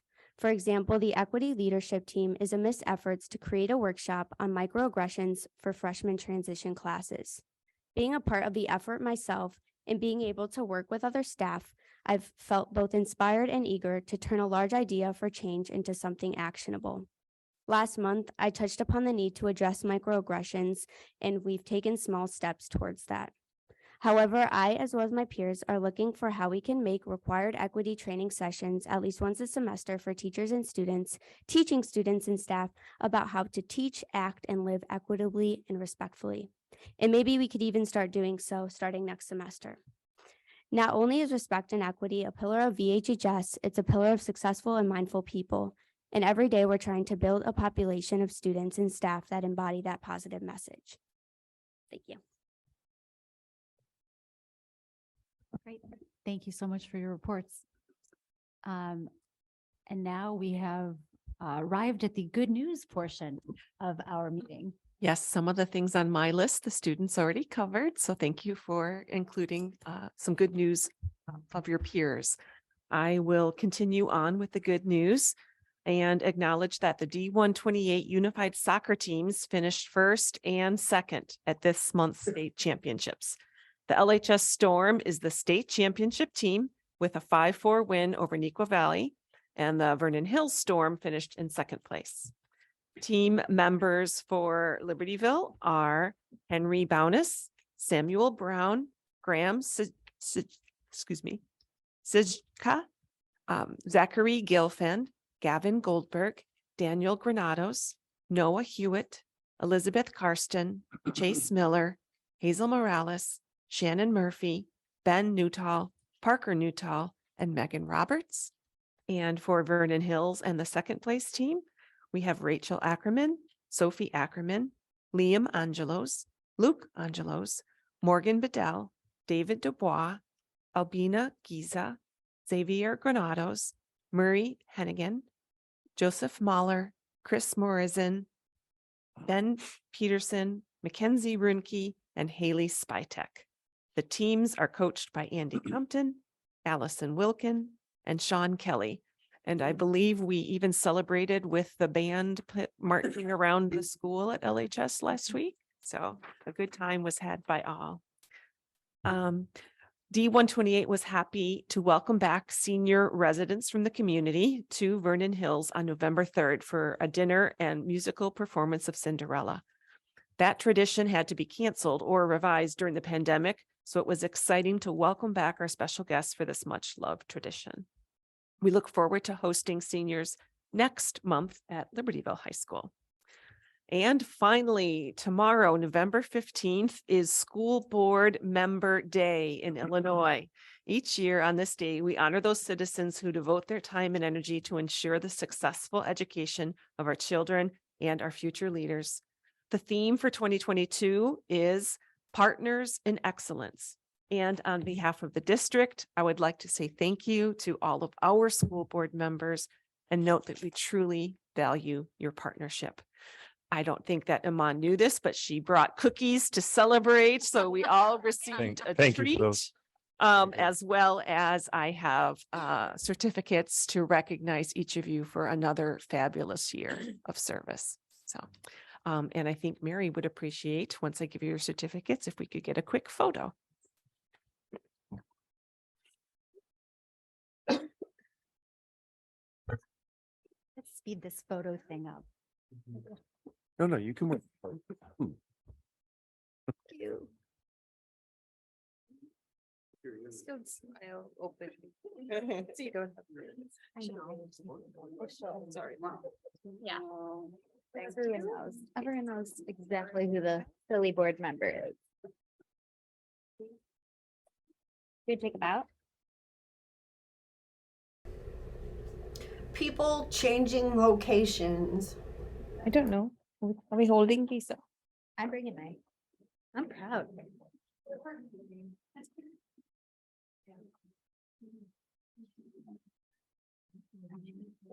Yes. Oh. What? People changing locations.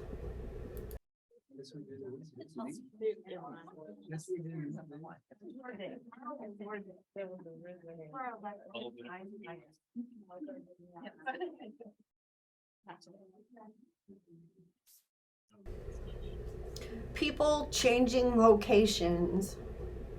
Thank you.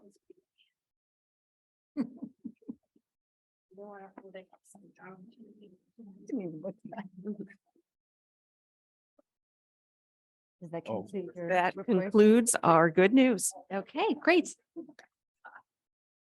Thank you very much. So we're going to proceed to our consent vote agenda. These are routine items that we have discussed extensively in committee. May I please have a motion to approve the consent vote agenda as, oh, I'm sorry, I need to ask. Is there anyone on the board that wishes to remove anything from the consent agenda? No. Okay, seeing none, may I please have a motion to approve the consent vote agenda? Rooney, so moved. Thank you. Can I have a second, please? Carmichael, second. Great. I have a motion and a second. Do we have any discussion?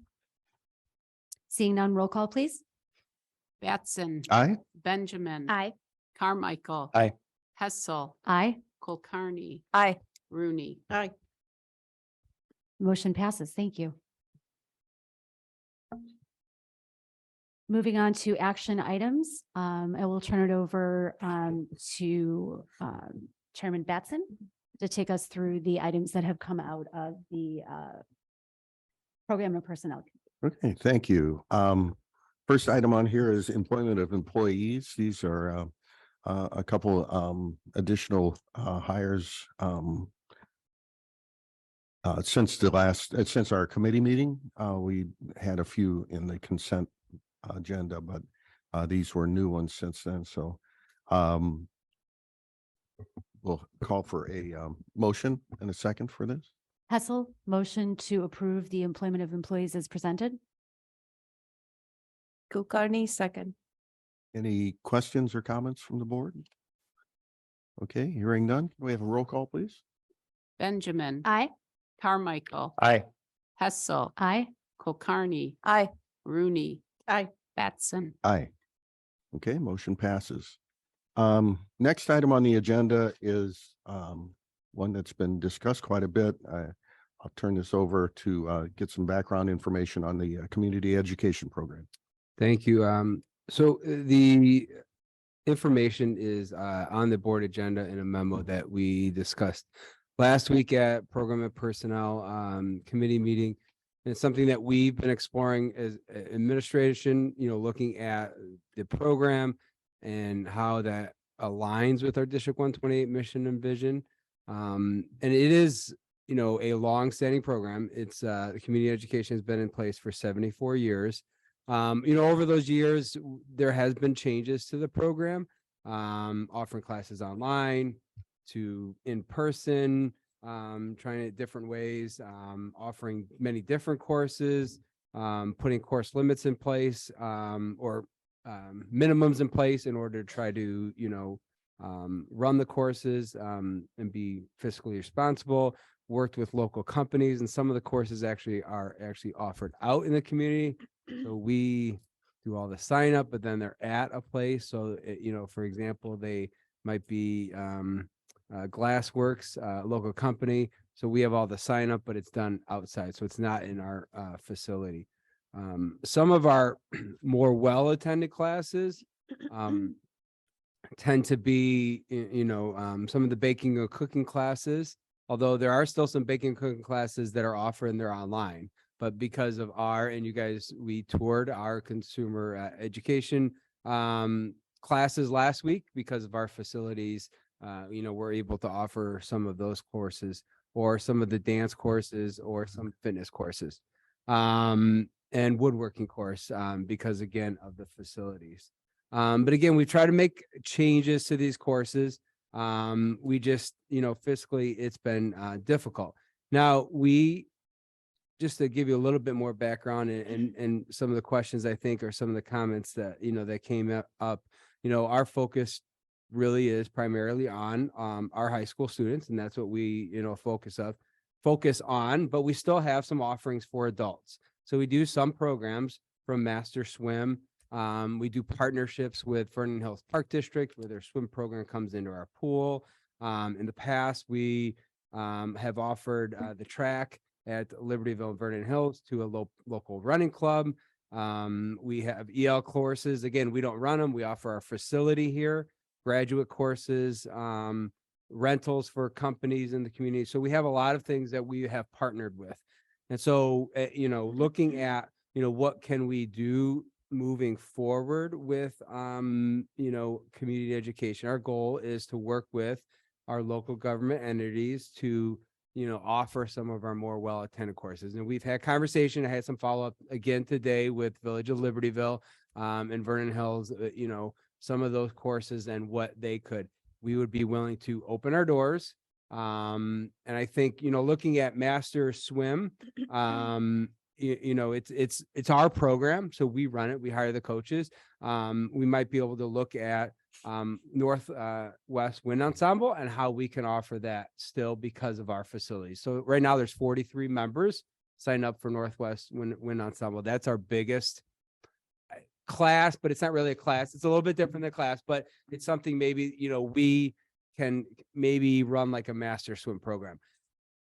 So our recommendation is to finish the community education program at the end of June, but that gives us from now until the end of June to figure out some of those logistics on some of these more well-attended courses, Northwest Wind Ensemble to woodworking to some of our cooking courses.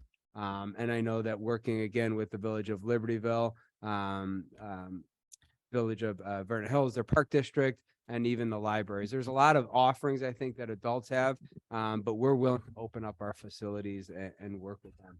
And again, we have courses already set up for second semester that we want to offer, but then because we're not planning for offering anything in the future, our staff will be working with, those government entities on getting that situated for basically the fall moving forward. We really don't offer much over the summer for our adult heads. And you could see, part of it, obviously, yes, it is a financial decision. If you look at the past, 4 years, the expenditures and the deficit really, you're talking $1 million over, 4 years time. Which is not a few dollars. Not a few dollars. As mentioned in public comment. So Have that in a slide that we could put up by chance, just I don't have it on a slide, but That's okay. So this We is have your contained- presentation from last week. it's on, it's It's in the board packet. in the board packet. I know. Yeah. I'm just Yeah. wanting the respecting public. visual Yep, learners like absolutely. myself Yeah. who like to see it.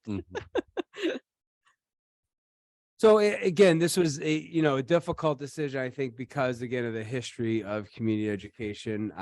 But it allows us, I think, to, focus on some of the things that we're looking at with our strategic mission. But again, our focus second semester is to take these programs and work with our other, entities on trying to, continue some of our more well-attended programs. My understanding is this is sort of like, to use a overused phrase, a chicken or the egg kind of thing. We really couldn't move forward partnering with people to try to take over the very well attended and the very popular programs until we take some action to say, no, we really want to end this at some point in time. But to me, it's inevitable that the program can't continue like it is. And especially considering, the almost $250,000 loss just this past year. So, And right now in the fall, out of our programs, I think almost I would say almost a third are offered online. And so, that's through Ed2Go or you got class programs. So there's still still opportunities for people to find, those courses online. We really just were advertising and then people would go and sign up. I recognize that we're taking away a service that we've offered to the community over time. If there weren't those other venues, and let's not forget places like CLC, we have a fantastic community college that people can access for a variety of learning experiences. For very little money. For very little money. But our responsibility is to our students. We all took an oath to manage taxpayer money properly, and continuing to support a program that's losing close to $250,000 a year, for me personally, would not be accomplishing that oath, would not be being faithful to it. So I like that we are actively trying to work with other partners, libraries, et cetera, to make sure that we fill those gaps and offer our facilities where we can for the ones that very clearly people are passionate about. And I support and understand that. But at the end of the day, our oath is to spending the money on our students. I would agree. I'm not going to belabor it because I want to amplify everything that you said. And as a taxpayer, I think it would be irresponsible to continue diverting funds that we could be spending on students and our buildings, which clearly have infrastructure needs that are significant, and the strategic plan. So I agree with you. I understand the concerns of our community and appreciate how much some of these programs mean to them, but I think we can continue to help facilitate the transition because of the very long transition that we're looking at. And I said I wasn't going to belabor, and I'm belaboring. So thank you for your comments, and I agree. Can I get a point of clarification? Was it possible for the public to see our discussion that occurred last week? Yes, it actually, that is a factual point of order. On Friday or Saturday, when I looked for the video, because I had a community member reach out to me to ask about it, I was able to immediately, again, either Friday or Saturday, find the recording of Monday's committee meeting and direct them to the 30-minute mark where our discussion took place. I also note that the information that was provided in our packet with the financial information and the decline in enrollment and how few taxpayers actually take advantage of this, that was all in the packet. And I'm not sure that everybody saw it or knew where to look. Yeah, for well, it. originally the packet available? was released on Friday. It was not in the packet, but then that was corrected. And we did, some people that reached out today, I know Mary reached back out to people and directed them to the memo from me. So that originally was not in there. But it was also, that same memo was in the committee agenda for last week's meeting also. Mhm. Yeah, I'm just concerned that we may be rushing. That people haven't had an opportunity to really digest this, especially since, so many of them said the same thing that I did. Are there ways that we can partner? But I think people want some assurances, like they don't want to be left hanging. Like we're going to tell them, yeah, this is going to happen and we're going to partner with, but then things won't be available. And I think no matter what we do, not everything would be available anyway. Like even if we decided that we were going to keep the program at a loss, we couldn't continue to operate at that level of loss. It's just not responsible. But even if we were to look at it to change how we were doing things, can we in any way provide any assurances to the community that some of the things that we've heard about tonight that they love, those things will be picked up by someone? And I guess the other thing that I'm asking is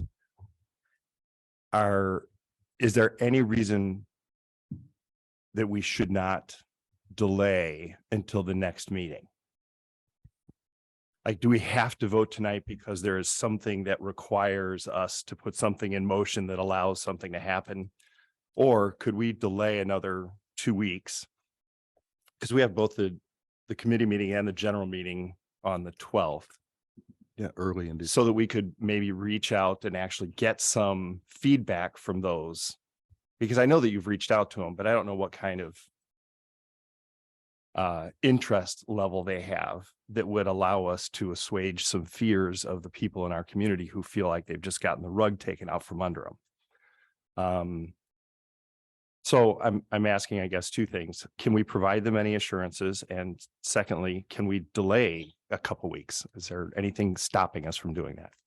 And I had sort of the same question as I was listening to the comments too, because typically we have 2 weeks between our regular meeting and our committee meetings. And this time we just have one. So it's possible people just didn't get time to read and absorb everything we discussed.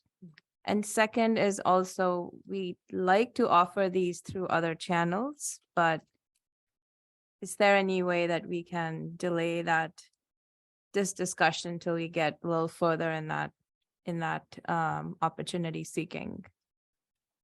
And I think there's some programs such as the swim program, right, the North Suburban Wind Ensemble that really rely on our facilities, that maybe we can come up with some ways to help facilitate that's not under the guise of this, the current program. And we can make that assurance now. Like we can say, given somebody operating it, we will provide you a facility, but we won't necessarily have the personnel there to arrange it, do whatever the financing is, collect fees, whatnot. I think, to answer one of your questions on, can we have guarantees on class? I don't think there's any guarantees even on the classes that we offer. So to give you an idea, this semester we offered 220, but 230, and it looks like 120 were canceled. So, even that saying, hey, we guarantee this class is going to be available. It all depends on, the number signing up. But I mean, we could take our more well-attended courses, this semester or last semester, and I can, take those or the ones that we're running and talk to the park district at Vernon Hills and talk to the village. From talking with the park district director from Vernon Hills this weekend, they are interested in, shepherding in some of the courses that fit with their mission. So he said, we feel very comfortable offering something like cooking or some dance or things that really fall in line with the mission of a park district. But some of our other programmings wouldn't be appropriate for them. And that might be something that we then work with the library or something else. So I think we were anticipating having time in the spring to have those conversations with the different entities. I don't think we could have a legitimate plan by December, but we could definitely have some groundwork laid that could give you an idea of what each entity is interested in and what the timeline might look like. that might give, not only some time to get some of those things together, but also some time for the public to have some additional time to digest and respond. We had one of the student reps wanted to make a comment. I just wanted to briefly note, while the attention to divesting funds for students is greatly appreciated, I wanted to clarify that a portion of those community programs, especially the North Suburban Wind Ensemble, has representation by Vernon Hills students. So those two categories would not necessarily be mutually exclusive. Good point. Yeah. Yes.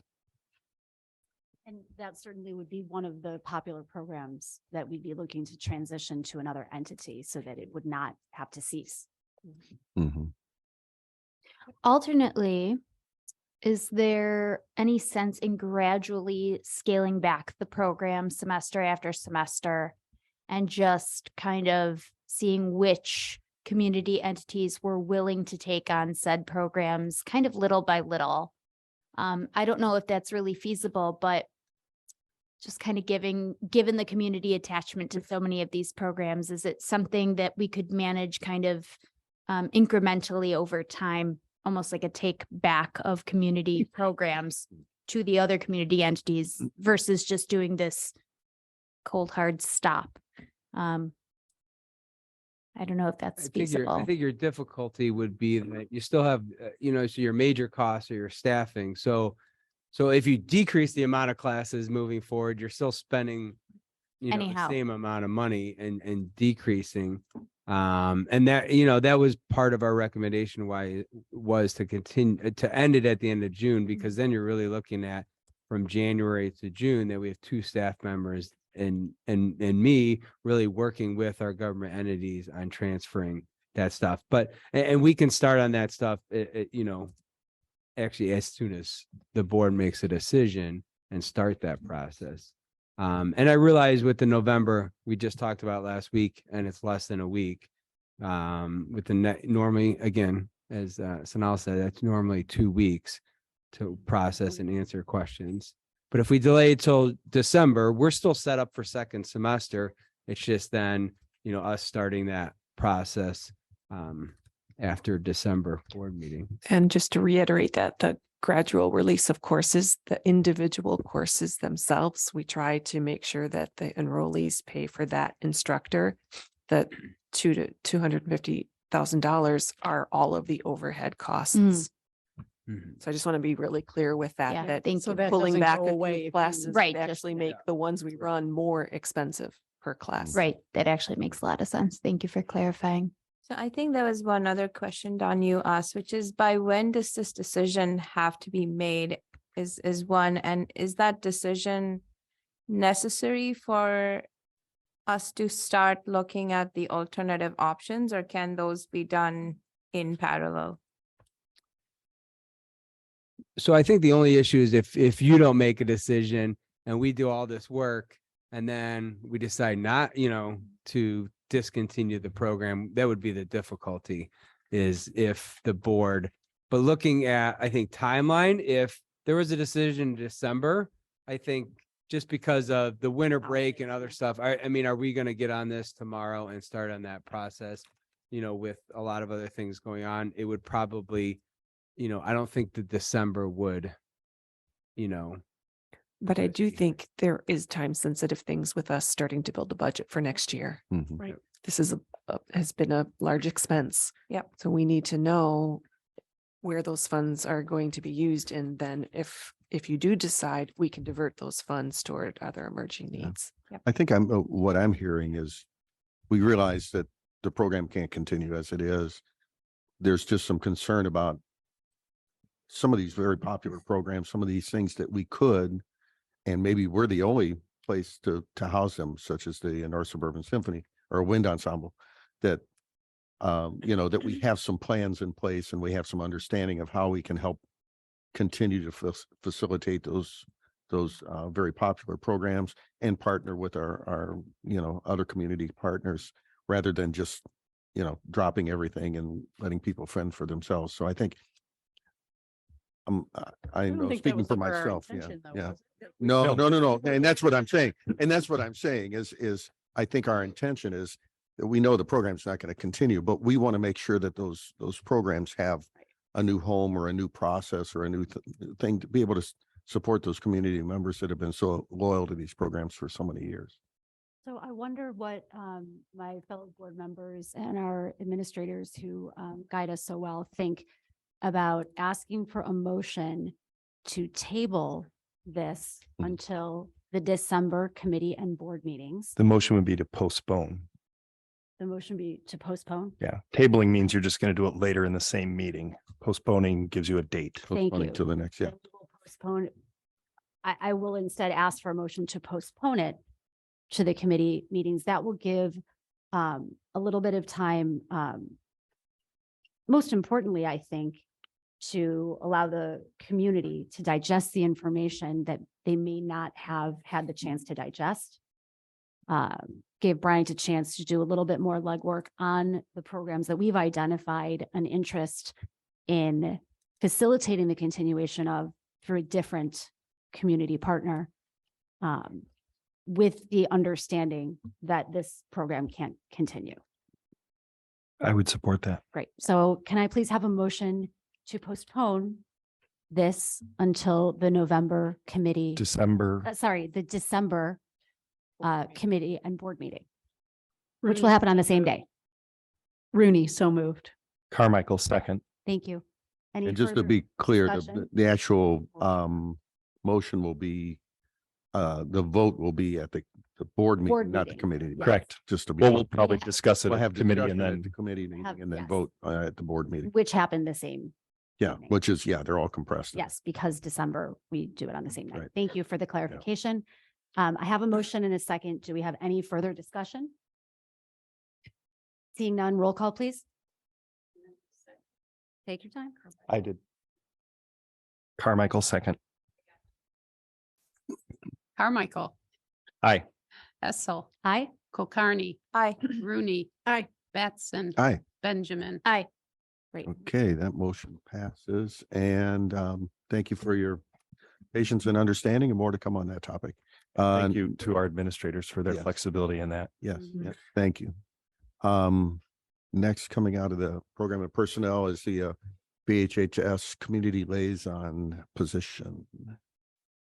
Yes, so as we reviewed last week, this is being brought forth by collaboration between our district office, Dr. Gilliam, who in turn worked with his leadership team in review of our Title I funding and identifying a way to make the best use of the funding. And from that came the community and family liaison position, which would serve as a point person to identify the most appropriate ways to support our at-risk students. Okay. Can we have a motion, please, for this? Benjamin, I move to approve the new VHHS Community Liaison position. Hessel, second. Any further discussion, comment? Yeah, we should acknowledge where the funds are coming from to be sure that people understand that this is coming from federal grant funds Yeah, and so- that we Correct, are yes. not actually creating a position that we're just spending more money now. Right.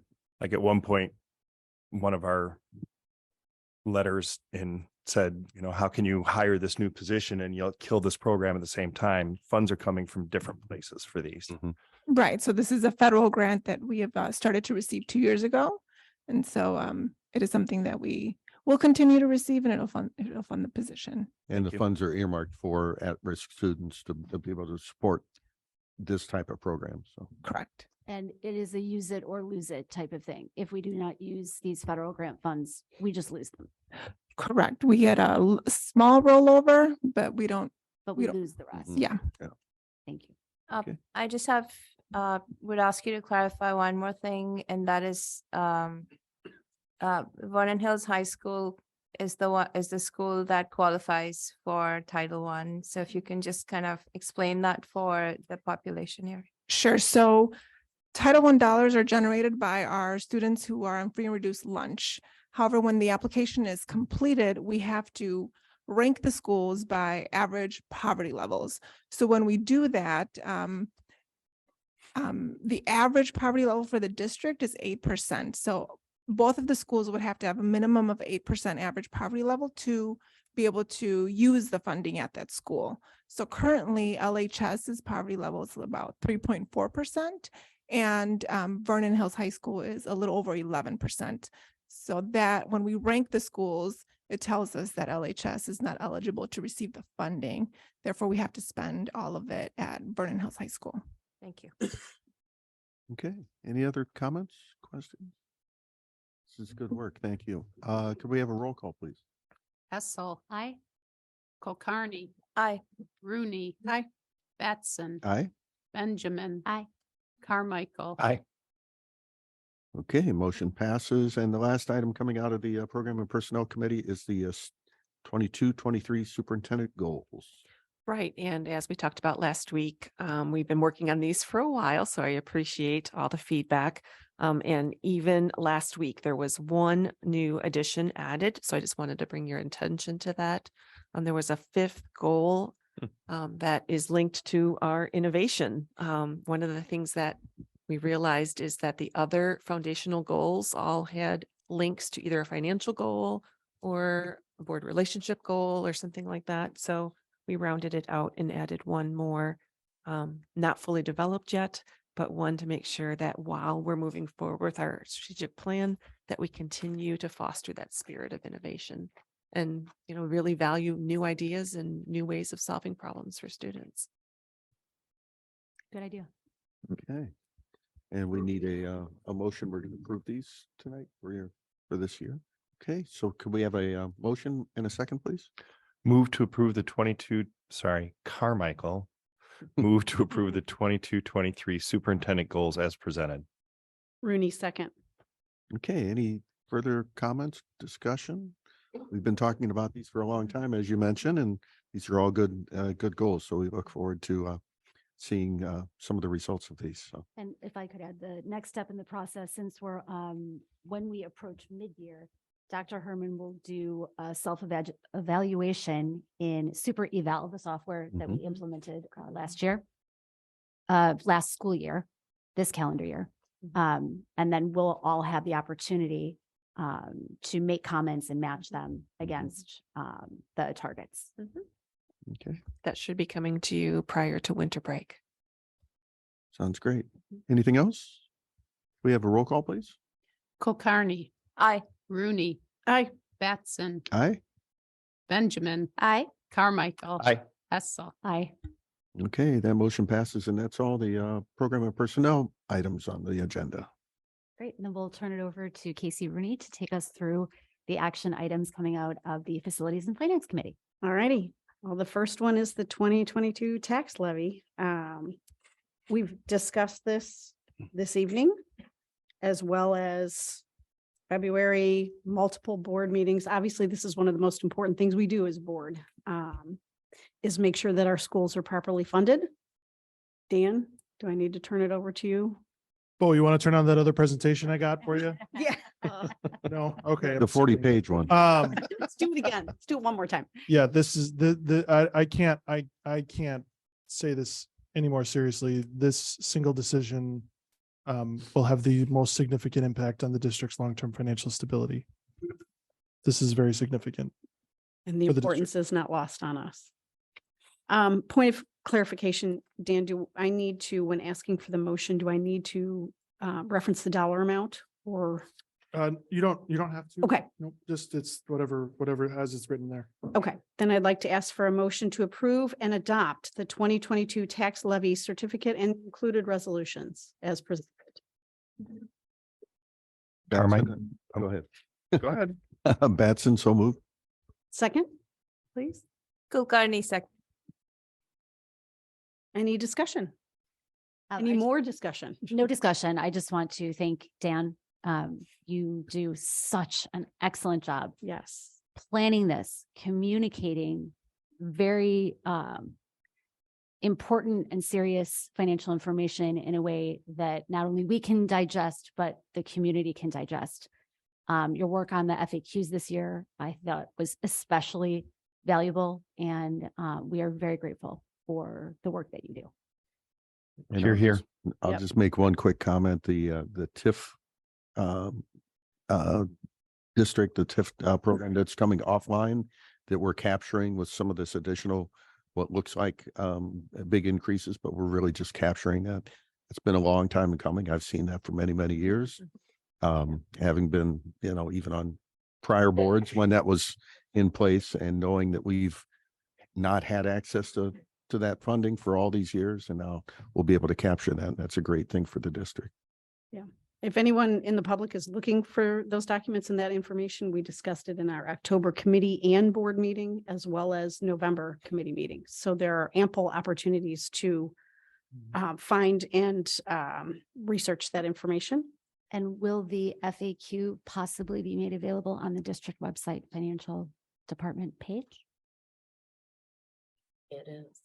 It is. Thank you very much. There we go. Thank you, Mary. Any other discussion? All right, roll call, please. Rooney, Aye. Batson, Aye. Benjamin, Aye. Carmichael, Aye.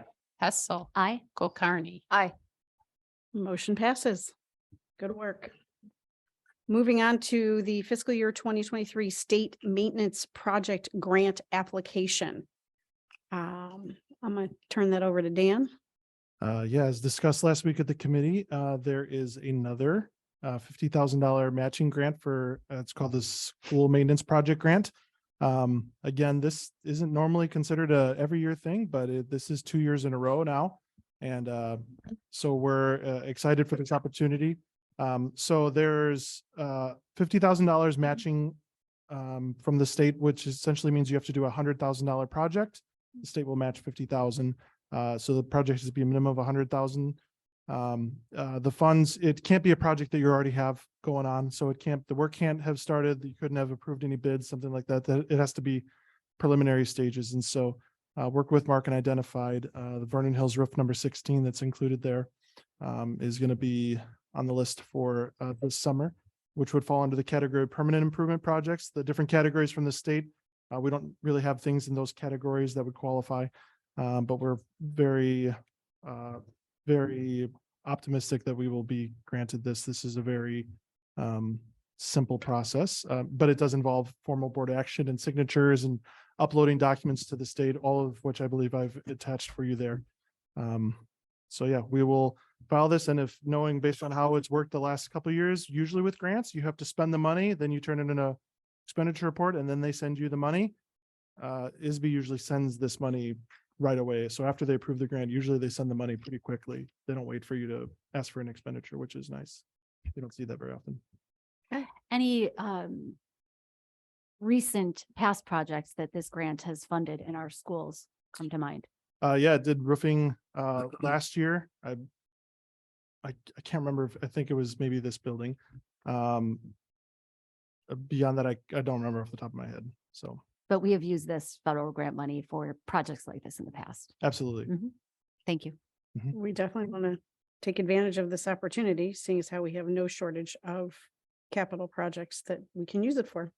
And we're not approving the project per se. No. Because that still will go Good through the point. normal bid and approval process. Yes, this is just the grant. Just or the grant application.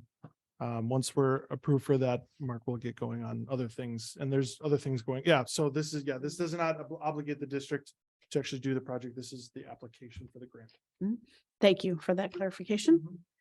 Can I get a motion to approve the fiscal year 2023 state maintenance project grant application as presented?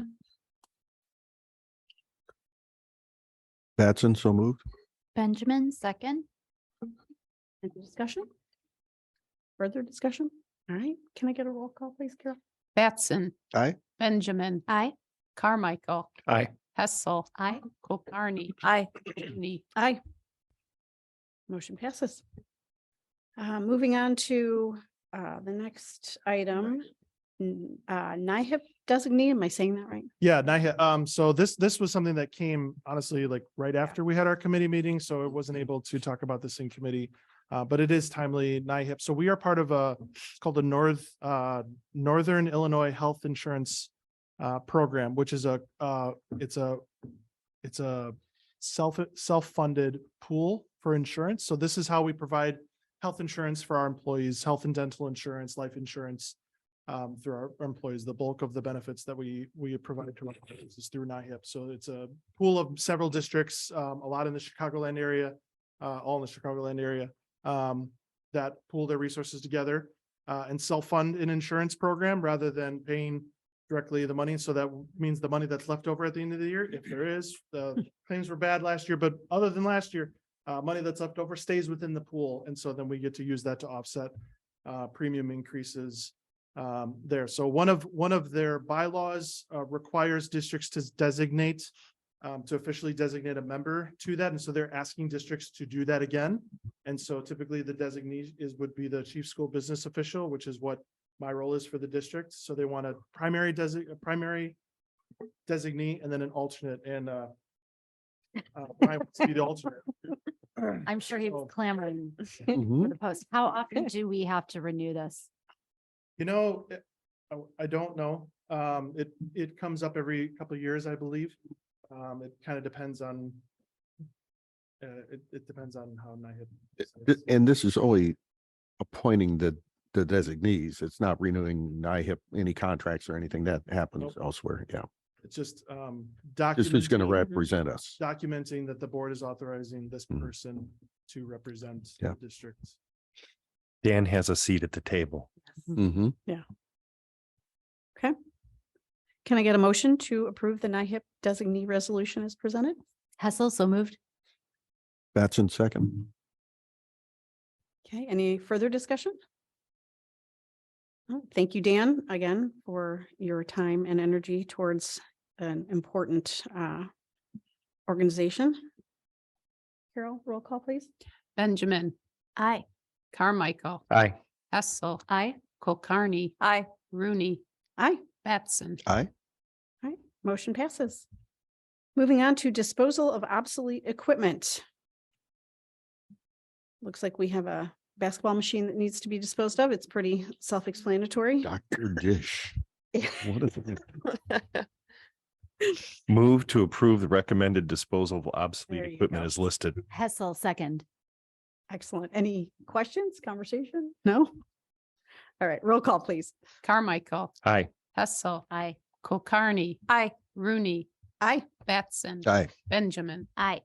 All right, motion passes, and that completes the items that came out of facilities and finance. Great. Thank you to our chair people for taking us through our items for action. Moving on to agenda item number 6, we have a presentation for the Illinois School Report Card. I will turn it over to Dr. Sanchez and Charlotte. Ms. Ames. Yeah, Charlotte. Ames. Yes. I was going to say doctor. I'm like, wait, nope. No. Nope. Why not? Not Sure. yet. Soon. I don't think I have the authority We to, prefer pronounce that. it, but I will. Why not? I'm getting punchy. Why not?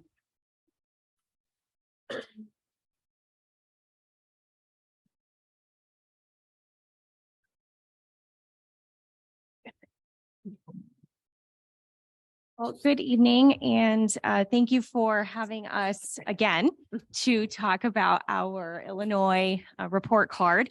So last week, we did some report card highlights, some of the main exciting things from our report card. And this week, we will be taking a deep dive into a couple of areas. So our report, our presentation tonight focuses on 3 main areas. So we will be talking about our academic performance data, the SAT, which we haven't presented on yet. We'll be talking about some of our achievement gaps, and then we will be continuing to talk about our equity journey continuum. I wanted to hit on that again because we did have numerous questions last week. So we'll take a bit of a deep dive into that. And Mr. Larry Varn was kind enough to join us this evening as well, in case there are more questions that he is better able to answer. So he is here for that as well.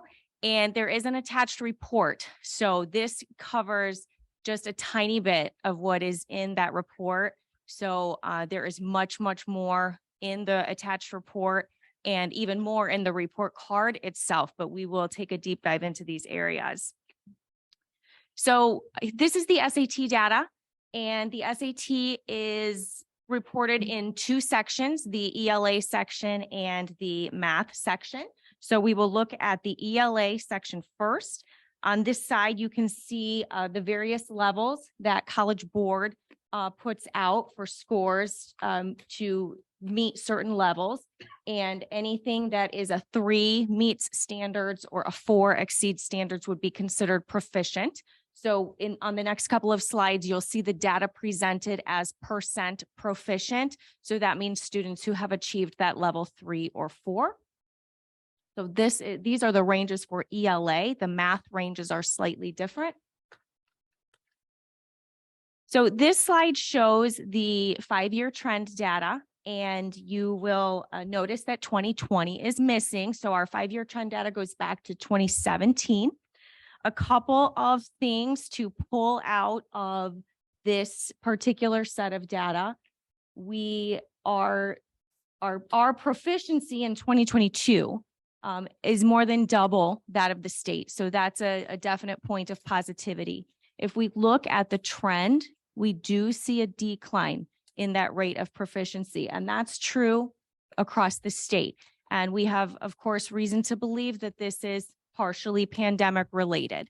So we do need to be really just mindful of this data over the next few years as things have returned to normal, and we continue on that track to make sure that we are seeing this data rise again and not continue to decline. Another thing that the report card allows us to do is disaggregate the data for various student groups. You are not seeing all of the student groups here because this data is only reported for groups of students that have 10 or more members. So we have several student groups who don't quite meet that threshold, so they are not included. But this does point out some of the achievement gaps we have, and we will be looking more at achievement gaps later in the presentation. But this does point out some of the areas where we really need to focus on some of our student groups. This is Libertyville's data. And so we see the largest gaps in those bottom 3 student groups that are listed: the low income students, students with disabilities, and students with IEPs. So those are student groups that we need to pay attention to and strategize to ensure they're successful as well. Vernon Hills demographic breakdown is similar. We have a couple more student groups that come into play for Vernon Hills. So one of the student groups that we see for Vernon Hills is English learners. And of course, the ELA portion of the SAT is a struggle for English learners, as it is an English test. So we certainly see a large gap there. We see some of the same gaps we also saw with Libertyville. So again, just areas where we need to make sure we are putting our focus and really paying attention to the students in those groups. So the math data will be presented in a very similar way. The ranges for the scores are there on the screen. So it's slightly different from ELA. Same thing though, a 3 or a 4 is considered proficient. And the 5-year trend data is very similar. So again, we do see that we are almost doubling the state in our rate of proficiency, but we are seeing a decline since 2017, kind of a steady, we were kind of steady for a few years and then we went down. And again, we can likely attribute that to the pandemic and some learning loss that may have happened. So we need to make sure though that we are on top of this data and ensuring that we start to see this go back up in the future. Something to really, really pay attention to as we move forward. And the disaggregation, again, we see very similar things. We see the same groups of students who have gaps in their achievement. Again, looking at low income students, students with disabilities, and students with IEPs. We also see a bit of a gap here with our Hispanic and Latino students.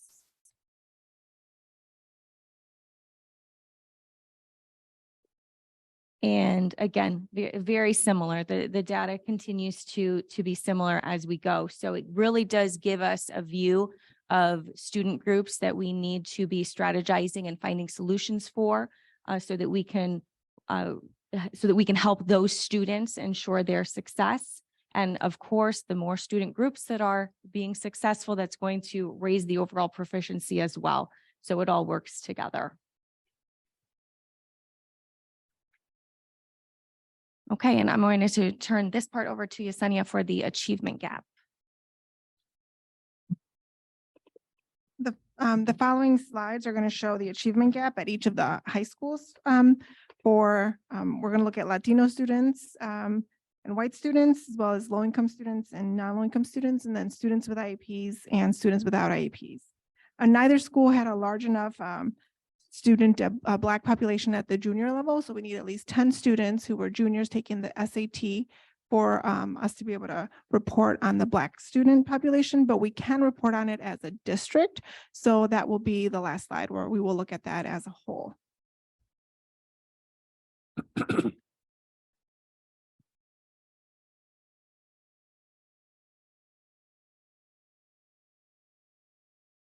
So we're going to start with LHS. And so here you can see the achievement gap for our Latino students.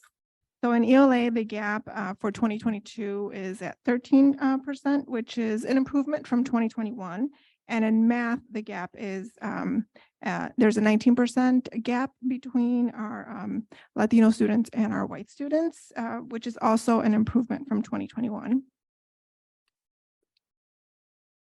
For low-income students, the ELA gap is, there's a 28% gap, which is 3% bigger than 2021, but it is an improvement from 2018 and 2019. In math, the gap is 51%, which is double from 2021, and kind of back where we were at when we started, or at least the 2018 year where we can make the comparison to on the report card. And so although there was improvement from 2018 to 19, which I think is great, I think some of that, the issues with the pandemic have derailed some of that good work that was happening. And so we're kind of back at the starting point, but I'm hopeful that we can turn around like we did earlier. The next one is students with IEPs and students without IEPs. So here the ELA gap is 49% for language arts, which is an improvement from 2021. And in math, the gap is 52%, which is about 6 points larger than it was last year. So moving on to Vernon Hills, we're going to start off with our Latino students. So we see a gap in ELA for 2022 at 33%, which is 13 points larger than it was last year. And in math, the gap is 38%, which is 24 percentage points larger than it was in 2021. So if you take a closer look at this table, you will notice that from 2019 to 2021, there was improvement in decreasing the gap in ELA and math. In ELA, we saw a movement from minus 32 in 2019 to minus 20 in 2021. And in math, we saw improvement from minus 21 in 2019 to minus 14 in 2021. So we're all aware of how difficult the last school year was, but we can say that the supports that were in place between 2018 and 2019 did support students. So I think it's a matter of going back and analyzing what those supports were and how we can continue them.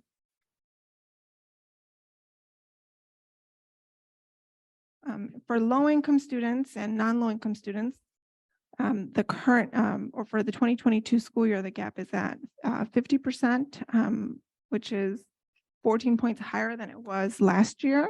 And in math, it's at 51% lower, which is 18 percentage points larger than it was in 2021. And then for students with IEPs and students without IEPs, the ELA achievement gap is at, there's a 52% gap between our students with IEPs and students without IEPs. And in math, it's 55%. I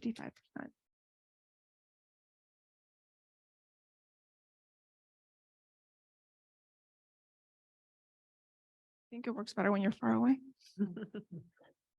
And so this is for Black students, and this is looking at the district as a whole. So we see that in 2022, the ELA gap was 49%, which is 22 percentage points larger than it was last year. And in math, it is 49%, which is 19 percentage points larger than it was in 2021. Overall, we have interventions in place to support students, and unfortunately, we don't have a system to track the success of the academic interventions and to provide a determination as to whether or not they are sustained, and if students stay in the interventions for an extended period of time. So that is something that our team is looking at starting to develop this school year, is identifying a system that's going to work for us so that we can provide better data on how our interventions are working and what supports we can have in place to support our students in the subgroups. I also think going back and looking at those years where we had increases in certain subgroups, identifying what it was that was successful with those years, and what we can do to bring some of those pieces back. I was going to go back to Charlotte. Can I ask before you go? Sure. The SAT proficiency score. Is it just one measure of the gaps that we're looking for? Yes. So it's just the SAT test. I think one of the things that we're planning on doing is looking at, because we also have access to PSAT data, and looking at the performance of all of these subgroups in the PSAT data, so we could have more than just the one assessment, which is the annual SAT assessment. And we also have to identify, like, we do have benchmarking assessment available to our students, but not all of our students take it. It's not like given systemically in reading and mathematics, and that could also be a predictor as to how students will perform on the SAT.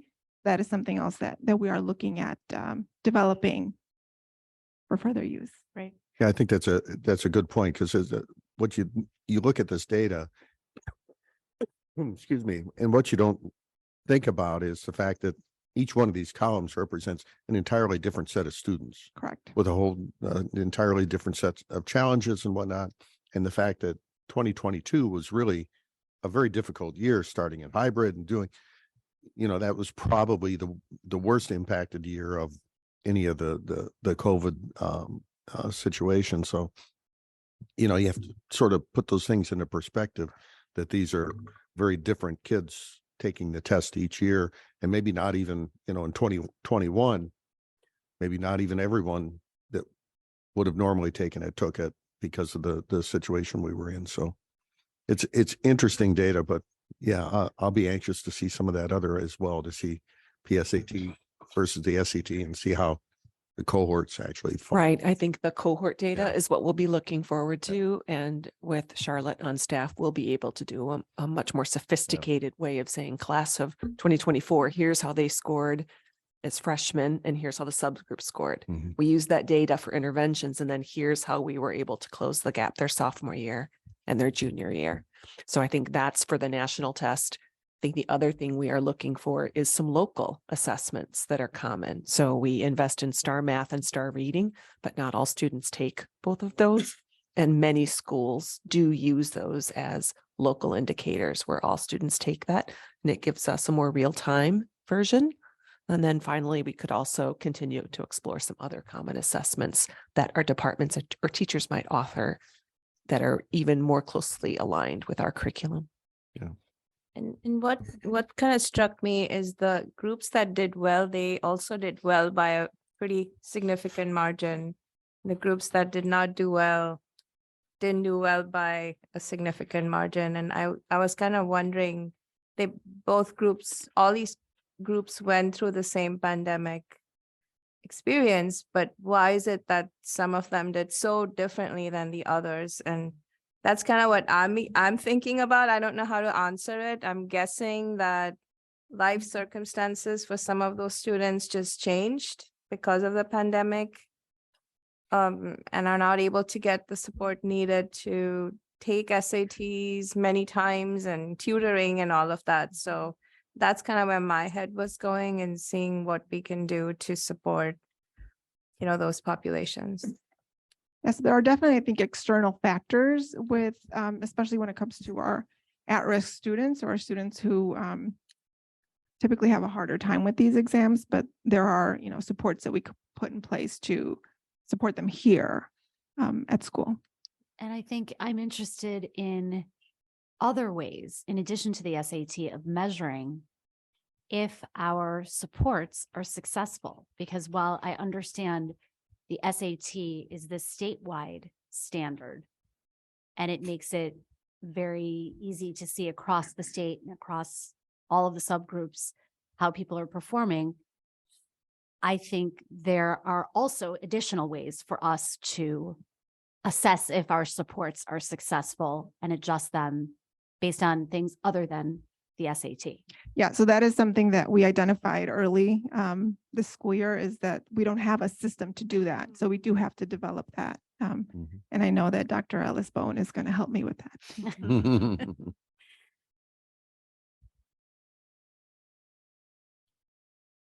All right, so after last week's highlight of the equity journey continuum, I wanted to continue that conversation, and I was able to dig a little bit deeper into the data that we have and put some more information together. So this, I believe we saw at last week's presentation, this is what is on our report card. This is what anybody can see if they look up our district report card. And this is for the district, it's not for each school. So this shows the 3 categories where they are putting us on the continuum, and there is a score associated. We don't see it here, but we will see it on subsequent slides. So the continuum shows these 3 areas. So they are using 3 categories on the continuum, and those are student learning, learning conditions, and elevating educators. So one of the questions has been, well, what does that mean? What is in those categories? So this slide shows what is in those categories that is relevant to high school. And there's a lot. There's a lot of metrics here that are being looked at. And it is a pretty complex formula that is being used to come up with all these different numbers and finally place us somewhere along the continuum. So you can see learning conditions takes a lot of information from our climate survey, which would be 5 essentials. And student learning is going to look at some of that performance data, SAT. And then elevating educators has to do with the demographics of the people employed in District 128 and how that compares to our student population. So there's a lot of different things that are looked at here. And I mentioned this in last week's presentation, but this is not any new data that we have to give to the state. This is all information that is already being collected, that's already being reported to ISB, that they are just kind of pooling to come up with our equity journey continuum. So one of the, I think, really great things, we talked about how this data is from several years ago. The data that was used to put this equity journey continuum together is from 2018-19, because the state says that's the last year we really have reliable data for this. And based on everything that happened, that's probably true. But we know here, even in those years, we have been working on our own equity journey, and we have a board policy that addresses it with numerous commitments. And you can see on this slide how those commitments fit into the categories that are being looked at. So I think we can be fairly confident that where we are showing on the continuum is probably not where we really are. We've made strides since the data that they are using to do this. Their formula is complex, so I have not been able to recreate it with more current data, but we'll talk toward the end of the presentation a little bit more about what we hope and plan to see in the future. But I wanted to point out, and I will thank Mr. Varn for this slide. I want to point out how what we are doing fits right into the categories they're looking at. So now we are going to look at how we scored on each of the metrics. So all of those things that were listed on a couple of slides ago are here. And these are the raw scores that they gave us for each metric, and then they're averaged out for each category. Now, again, how they got to that score is very complex, and they are looking at lots and lots of data. But you can see the scores there for the student learning metrics, and they average out to a 2.91, which is a moderate to small gap. What they don't really show on that first picture of the continuum is what the numbers are. The lowest number is a 1.0, and the highest number is a 4.5. It is a continuum, so it's hard to say, well, we're this number, so this is where we are, but we can kind of place ourselves within the different areas of that continuum. We can sort of visualize that using these numbers. So that's our student learning, moderate to small gaps, which is about in the middle of the continuum. The learning conditions is a big one. There's a lot here. And this is interesting because we have everything in this set of data from a 1.0 to we have a 4.5. So there's a lot of different things going on here that all average out to putting us at moderate to small gaps.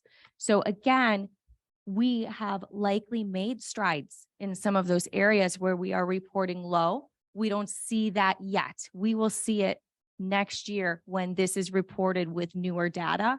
But that is what, based on our 2018-19 data, that is how we scored on those measures. I find, just on that real quick, I find it interesting that they use parent, student, and teacher response rates, not just the ratings, but the response rates as part of the learning conditions. You know, whether the parents care to take a survey or not, I don't know, is that relevant to the learning conditions? It's just my opinion, but I thought that was interesting.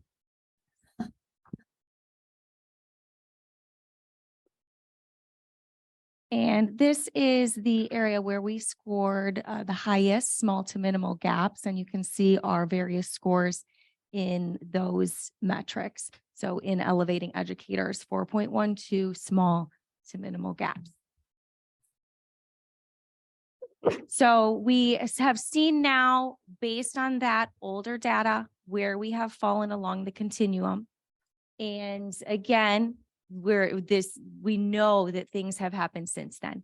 So I think that what we're seeing now is really what we have to use as our baseline. This is the first time that we've experienced seeing this continuum. It's the first time that we're getting a look at this. And I think that while this is interesting and intriguing and brings up many questions and many places where we see we can probably do more to grow, I think what's going to be even more impactful knowledge for us as a district is what we see next year. Next year's data will be from this current school year. So we will have a jump of several years, and we will be able to see, are the strategies and the measures and the action plans that we have actively been working on and putting into place, have they had the desired effect? So I'm really excited for this to be a continuous journey of looking at this year to year and seeing, are the things we're putting into place successful? Are they working? And are we moving along on our continuum? I also want to, I mentioned this last week, but I want to remind us that this is an informational tool for us. It's not a comparison to others. It's a comparison to ourselves. Are we continuing to improve, continuing to get better? And since we right now only have the one set of data, we're going to have to be patient for next year's report card to see how we have grown and how the things we've put into place have made an impact. I also would add that the measures that you've listed under each of those categories will be very clear options for our action plans for things that we'll be measuring some of those things. So we won't have to recreate the wheel. Some of the things we'll need to have new measures for, but some of them we won't have to wait for the school report card. We can be measuring those every semester. So if it is attendance, or if it is discipline rates or things like that, we know that's what the state is using to give us feedback. So that should be something else that we're using for our internal growth measures as well. Thank you. So that is, well, before we close, let me see if we have more questions on our equity journey continuum. And Mr. Varn is here and he told me he really hopes you ask him some very challenging questions because otherwise he's been sitting here, just waiting. So Somebody quick, come up with a question. So I think the only reason that we wouldn't is because we did discuss this in committee last week, and we are very grateful for you to spend your evening with us to provide us any additional information.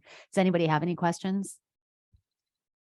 Oh, we kind of failed you there. Sorry, Charlotte. that's okay. I do want to publicly thank Mr. Varn because he really did have a hand in putting some of this, making sense of some of this and putting it into a presentation to answer some of the questions that came up last week. So I really do appreciate his leadership there. So to close, as I mentioned, there is an attached report that is much, much, much more in-depth. So I hope you will take some time to look into that. These are some of the other things that are in there, a lot deeper into the summative designation, which we highlighted last week, but there's even more information on how that works, as well as some other highlight things that are important to know and look at for our district. And of course, there's even more in the report card itself. So there's so much to dig into. You could just lose yourself for days and days in it. So I do want to just end by saying, if as you're reading the report or looking at the report card and come up with other things that you have questions about or want to know more about, please do let us know. And I'll ask you to please send those questions Dr. Herman's way, and she'll pass them on to me so that we can, if we're getting the same questions over and over, we can address all of you together with those answers. So happy to do that if anything more comes up. Thank you. And I'd also like for members of the public, this information that we're looking at is available in our board packet, as well as the link to the Illinois report card. So same thing, if members of the public who have access to this information want to dig into it and they have questions, please, by all means, email those to Dr. Herman, and we will make every effort to make sure that the information, which is vast, is clear and we are taking the appropriate actions. Yeah. So thank you very much. Thank you. Thank you. Thank you. Yes, round of applause. Excellent job with the data and presentation. Thank you very much. Excellent job. Okay, we are moving on to agenda item number 7. A is our superintendent's report. Yes, given the hour that it's almost 10 o'clock, I'm going to abbreviate the strategic plan update because the exciting news is that our first action plans are going to be presented to us in December. So we do have 3 goal areas, and I think that would be too much to do all 3 in one evening. So we've split it over 2. So we will be doing the exploring multiple paths. That team will make a presentation on how we can, again, encourage students to, explore many different options on their way to being a prepared adult. And then we will also be receiving the report from health and well-being. So those 2 teams will have the goals and then the action plans and the metrics ready to share with you and take your feedback before they're finalized. And then we will be doing the equity presentation January 9th. And again, that is a result of our own work, plus the work of Yvette Dubiel, who's been our consultant leading us in that work. So we're very excited for those, and many, many staff members have participated on the different teams, and we thank them so much for giving of their time and talent to help craft the action plans. And we look forward to delivering them in December and January. Will Dr. Dubiel be joining us in January? She will not. Okay, Thank no you. worries. But we did get to spend 4 days with her, and she coached us on the construction of the analysis of the data and the construction of the action plans that we're going to be presenting to you. So we feel very supported by the work that she did with our team. And she also has offered to continue to coach us as we implement the action plans that we've set forth. Okay, thank you. Moving on, any board comments or events that we'd like to share together? I'll just make a couple. One is an event that's not really, this is intended to be more instructional or board related, but the big event was a great success. I thought that was great. And I don't know if you were going to say anything additional about that, but that was an event that I attended that I thoroughly enjoyed.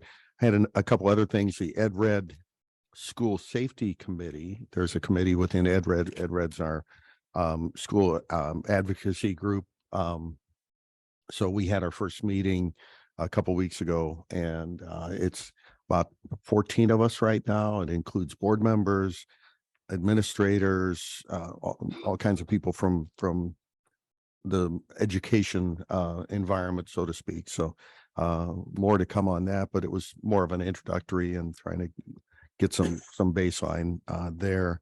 I also, just to add on to that, I am also serving on the Special Education Funding and Regulations Committee of EdRed. So I think we have one person on each of two of the 3 goal areas that they've set for this year. And there's also a board member group that meets Which on a I've quarterly joined. basis. Yeah. So I They're think meeting we'll- in December. Unfortunately, I have a Yeah, conflict with, but I I'll have be there. joined that Yeah. group. Yeah, so there's a few of us involved in that. So I also attended a K-12 tech forum with a couple of the D128 tech folks. That was interesting, learning about educational technology, and also the Tech and Learning Summit. So this is sort of crosses over. It's education, but it's also has to do with my job. So it was, looking at the future of education and innovative use of education, technology and education. So that's what I did this month.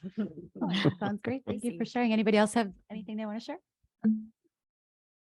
Is there anything we need to be ready for this coming, like, is there a set plan or list or things that we're going to go see? I know that you put a spreadsheet together. I guess I haven't gone back to look at that Don is recently. talking about the joint annual conference, Right. the school board conference this weekend. And I put together a spreadsheet so that we can sort of divide and conquer. We do have multiple board members that will attend the same workshops, but the idea is to sort of spread out, tie our attendance to the strategic plan or the mission or our foundational goals, so that we're spending our time wisely, and then come back and share information together. But that spreadsheet is not yet complete. The conference does start on Friday. So if anybody hasn't had a chance to go in and sort of plan which workshops they'd like to attend, I encourage them to go ahead and do that. I have some additions to put in. Yeah, great. As long as it's by Friday, that would be great. This is also a friendly reminder to use the app as opposed to Yeah. trying to go through the ISB website. The app's really good. You can apply all the filters to see, the topics grouped and the days grouped and the times grouped, and And it remembers your schedule for you. sends Because you there's- reminders. There's Yep. so many things going on. It's hard to keep. Yeah. Right. Well, and I felt also that using, the spreadsheet that we're working on as a group, it was helpful in just identifying the topics that much more easily, Right. being able to really focus on those strategic plans or foundational goals. So I found that very useful. Thank you for that. Good reminder. And then I have an addition to make to things I've gotten to attend. Yeah, So please. I was also able to attend the District 128 Foundation's big event, and that was a totally agreed, a resounding success. I had a great time. It was wonderful to connect with people in the district, and the committee just put a fantastic event together. And if you haven't been, you gotta go. It was great. And then I also had an opportunity a couple of weeks ago to see the Vernon Hills production of Cinderella, which was a real treat. It again speaks to, I say this every time I see a production put on by the district theater departments, that we are just so lucky to have such tremendous access, community access to world-class theater here. And our fine arts faculty, I think, is probably second to none. I'm always just blown away by what I see between just all the musical arrangement, the choreography, the unbelievable talents of our students, and then all of the talent you don't even know is happening there because the crew is just so flawless and seamless in what they're able to accomplish. So I brought my 2 younger children with me, 10 and 7, and it was a relatively long show for them. And they were captivated the entire time, and they were catching, my older one was catching all of the little jokes that that was flying over the little one's head. So we were having a grand old time, and I can't speak enough to what that offers our community and just as a general member of the community, how much I appreciate it. So thank you, fine arts departments.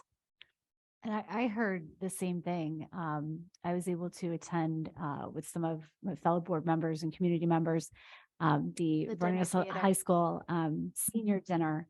And many of the members, it was very well attended by the senior community. I'm looking forward to the one at LHS, but the one at VHHS, the seniors were saying over and over how much they looked forward to that event because of the quality of the productions, and that they felt like they were, as you said, at a world-class performance, and they were just so impressed by the quality of our fine arts and the talent of our students. So we can't ever say enough how enriching the fine arts education, both curricular and extracurricular, are. And just to add, it was well attended, but what I really noticed, which was remarkable, and maybe because it was Cinderella and child friendly, so to speak, it wasn't just people associated with our schools directly who were there. There were people from various groups of the community with different ages of audience members. And I was just really impressed by the whole thing. People turn out for these shows. So it was great. Anybody have anything else they'd like to share?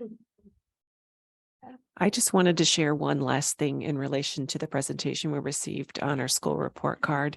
As we're celebrating our fine arts productions and things like that, I think it's really important when we were looking at the achievement gap data to know that we were rated exemplary, both schools, and that there are so many amazing things going on in our classrooms.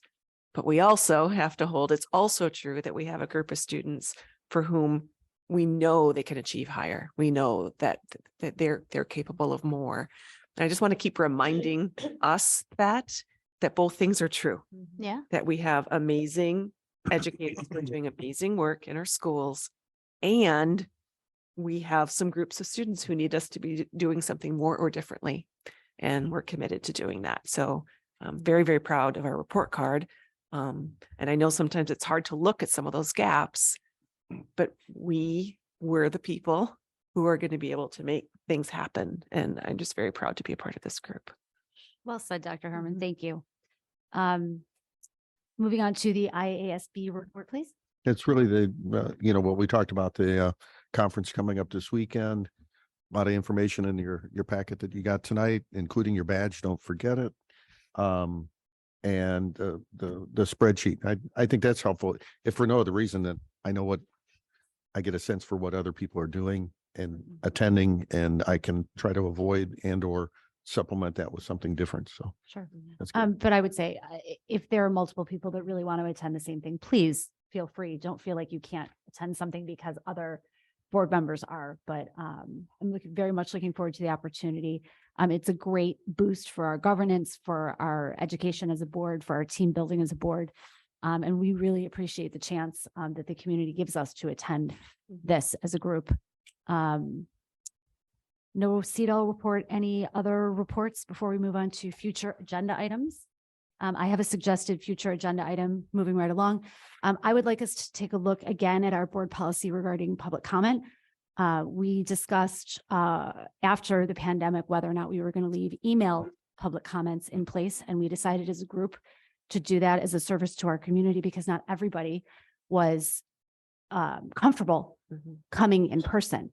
Now I think it's a time for us to examine that one more time as a group and decide if we want to continue emailed public comment Of course, any member of the public can email us at any time, but I think the discussion item for future committee in December, I would suggest is whether or not we continue to read those aloud at board meetings or whether we simply receive them as a board, because our board policy doesn't require us to read emailed public comments aloud at board meetings. And I'm grateful that people in other communities want to comment, but I think that opens the door to some things that could really derail our board business. And I would like to address that before it becomes a problem, now that we have moved past pandemic in-person restrictions. I think it's probably a good time too, because I believe there was just another press.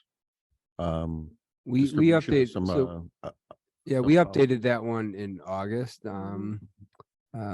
But I think there's some 2020. additional ones coming There up. are out. I just got Yeah, the whole packet on whether there's an update for this. So this one is board policy 230. So in section 2 and then board policy 230. So if you want to look at that one, but this was just updated in August of 2022. But I will, we have a lot of updates coming from press policy. So maybe we just bundle it all at the same time. So I don't know if there's an update on this one. Yeah, I'm getting to that.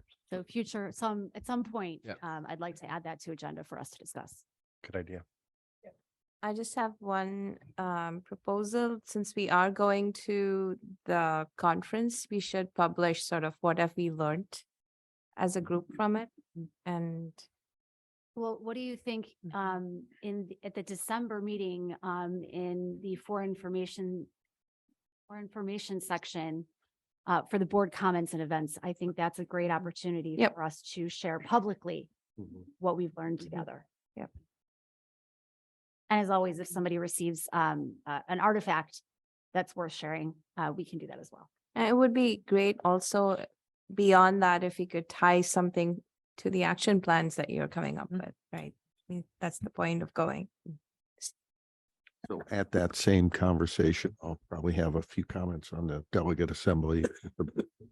Bring that full circle too. Yes, and we should mention for anyone who did not have a chance that's interested in our discussion of the items that you'll be voting on at the delegate assembly. We had an extensive conversation about that last week in committee, and that is available on our website. So Jim, as our delegate, will be voting along the consensus that we arrived at on those items that we discussed.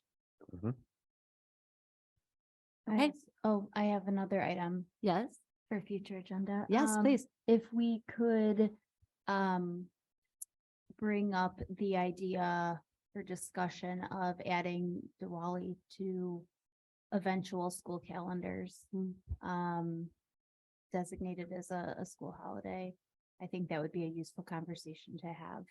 So I think we're going to give the administration time that they need, and then ask for your discretion as an administration on when it's time for the board to discuss it, because I think the administration probably needs a chance to do some work before bringing it to the board as an agenda item for us to discuss, so that the research and the information that needs to be presented, The calendar implication, everything. Yes, and philosophically, I think it's different than the implementation, and we want to be sure that we get both right. Absolutely. And I think it's important so that we don't lose sight of it, so that we at least have some closure, whatever we decide on doing. The good news is for this current school year, it falls on a weekend. So it's really for looking into the future and how we might address that. The current school year, it was over in November. Right. I meant Yep. for, yeah, Next- I meant next- for the coming school year, for Okay, the got it. next fall. Yeah. Sorry. Yeah, you're right. Yeah, next fall, it falls on a Sunday, I believe. So is that something that you are discussing now, or you're prepared to discuss? Not prepared to discuss, but just wanted to No, share. I don't mean with us, I mean with each other. Like that's something you have on your agenda. John did a great job in bringing that student voice to our DLT. So we knew that you would be receiving the information you did tonight. So thank you for that. And that's exactly how we want students to be able to bring that to our attention. I was able to connect with several other superintendents this afternoon at a luncheon for North Suburban superintendents, and I asked about the status of how they continue to consider the structure of their calendars. Several said that they have been taking this particular issue or request about which days should we recognize through their equity and inclusion committee, and having parents and students. So it's seen not just as a calendar item, but that it's also seen Sure. through that lens, and with varying outcomes. Several schools in our area have come to the consensus that they cannot continue to have gone to a secular calendar, and others say, no, we're going to develop a policy that talks about the process or the threshold. And so it was very interesting. I think we have some very good examples from some of our neighboring districts of not just thinking of them as just one holiday at a time, but instead to use this request to consider Diwali as how can we improve our overall process?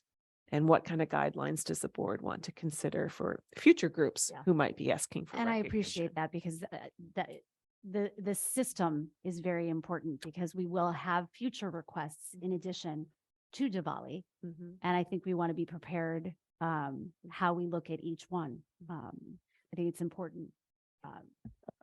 So I feel between Yesenia and Larry, thinking about the calendar and the access and the equity that we want to be showing, we'll be able to bring back something that's not just for Diwali, but that we could be having some recommendations on a few more either policy language or some other criteria that we would want you to be thinking about.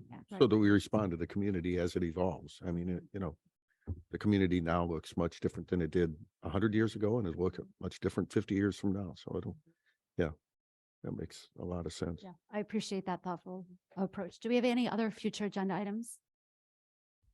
Okay, may I ask for a motion to adjourn, please? Carmichael, move to adjourn. Batson, second. Thank you. Roll call, please. Oh, sorry, voice vote. My apologies. All in favor, say aye. Aye. Aye. Any opposed, say nay. Thank you. Motion passes. We are adjourned. Celebrate.